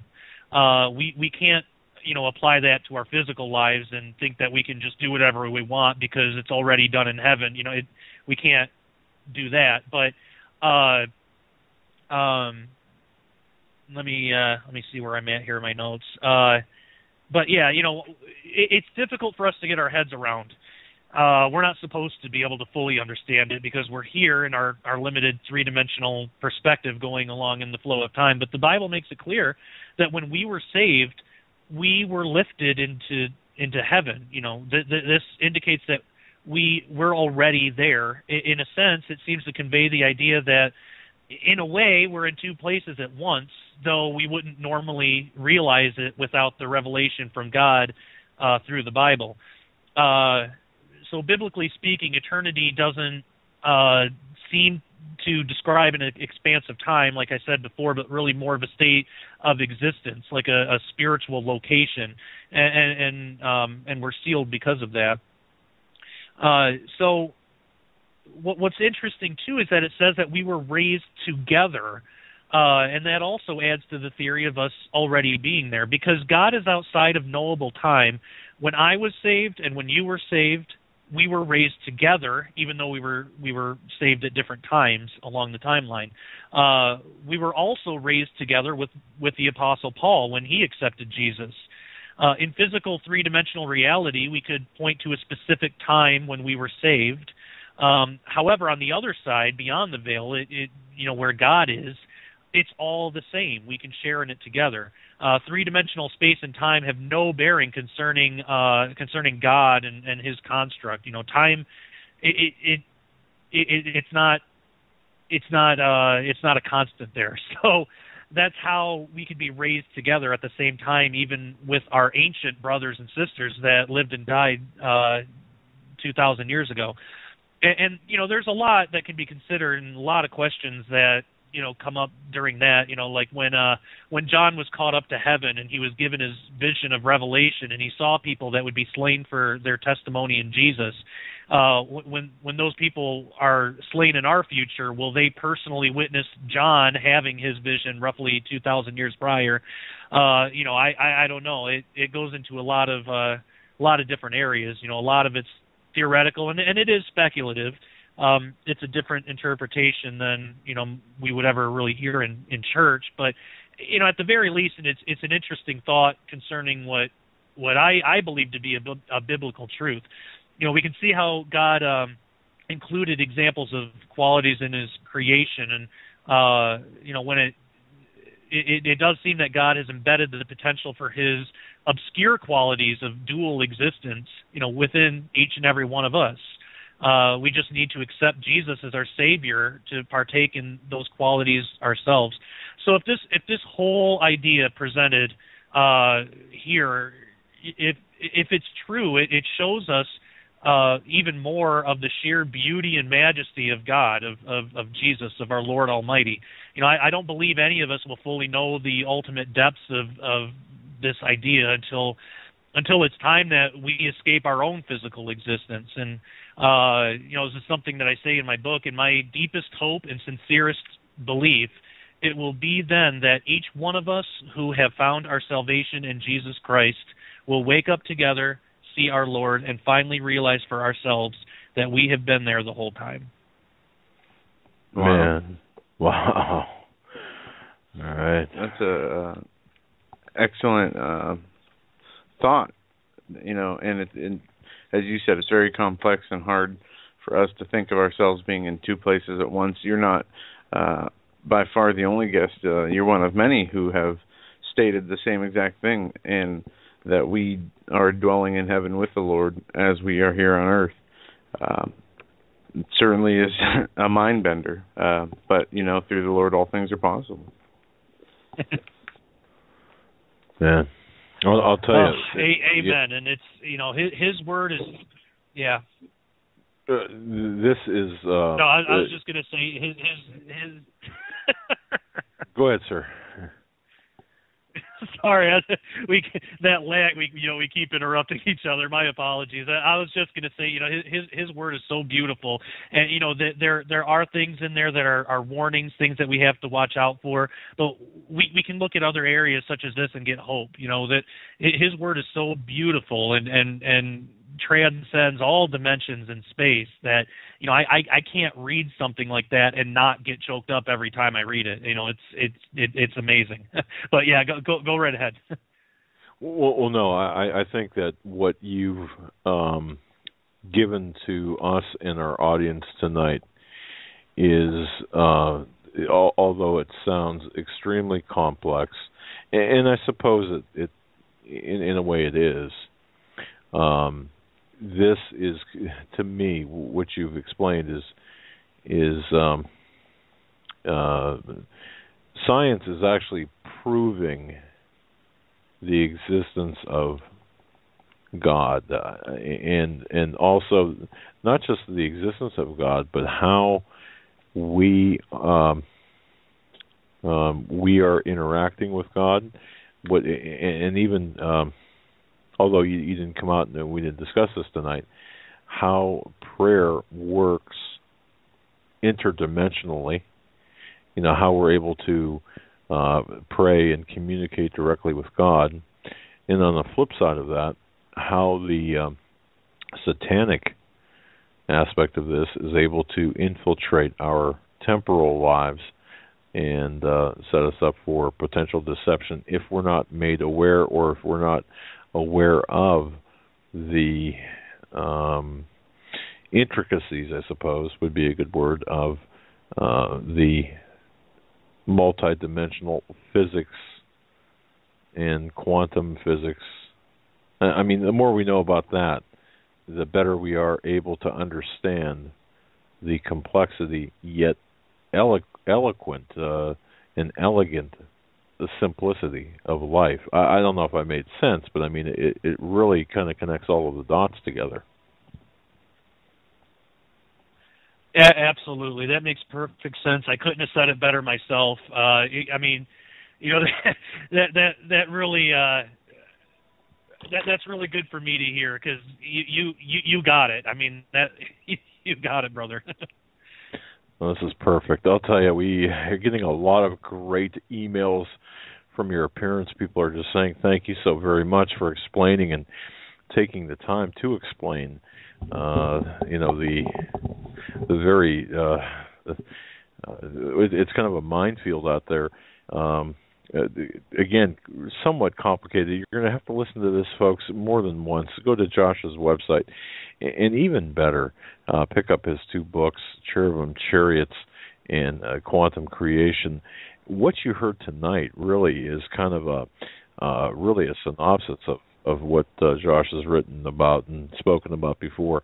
And listen to this again. Listen to this broadcast again. It'll make more sense. And listen to his previous broadcasts as well. But above all, grab his books, because you really, Josh really lays it out in very elegantly in his books. Josh, we've reached the end of the program. I just want to say thank you so much for your time, your gift of time, and man, you packed a lot of information into the 3 hours that we had. Well, I did my best. I really appreciate you guys having me back on. It is always such a blessing for me to come on your show, talk to you guys, and really, I look at this as us having fellowship together. I really do, and I always get excited about that. So thank you again for sharing your show with me, sharing your time with me, and letting me talk about these things. No problem. God bless. Anytime, brother. You take care, and God bless you and your wife. Tell her we said hi. God bless. Absolutely. God bless you and your families too. And absolutely. All right. That was Josh Peck, author, speaker, quantum creation, cherubim chariots, and disclosure. He'll be a guest on again and has been a guest on previous times in the past. So it was a great show. And, go back and listen if you need to. I know I'm going to need to, because there was a lot said there. And if you're like my human brain, you only can comprehend so much at a time. With that, we are at the end of the broadcast. Next week, Ted Broyer Monday, Stan Tuesday, John Robertson on Hollywood Wednesday. And we'll go from there. Until then, stay safe. God bless. Have a great weekend. And all the dads out there, happy Father's Day. I was just going to say, happy Father's Day. All right.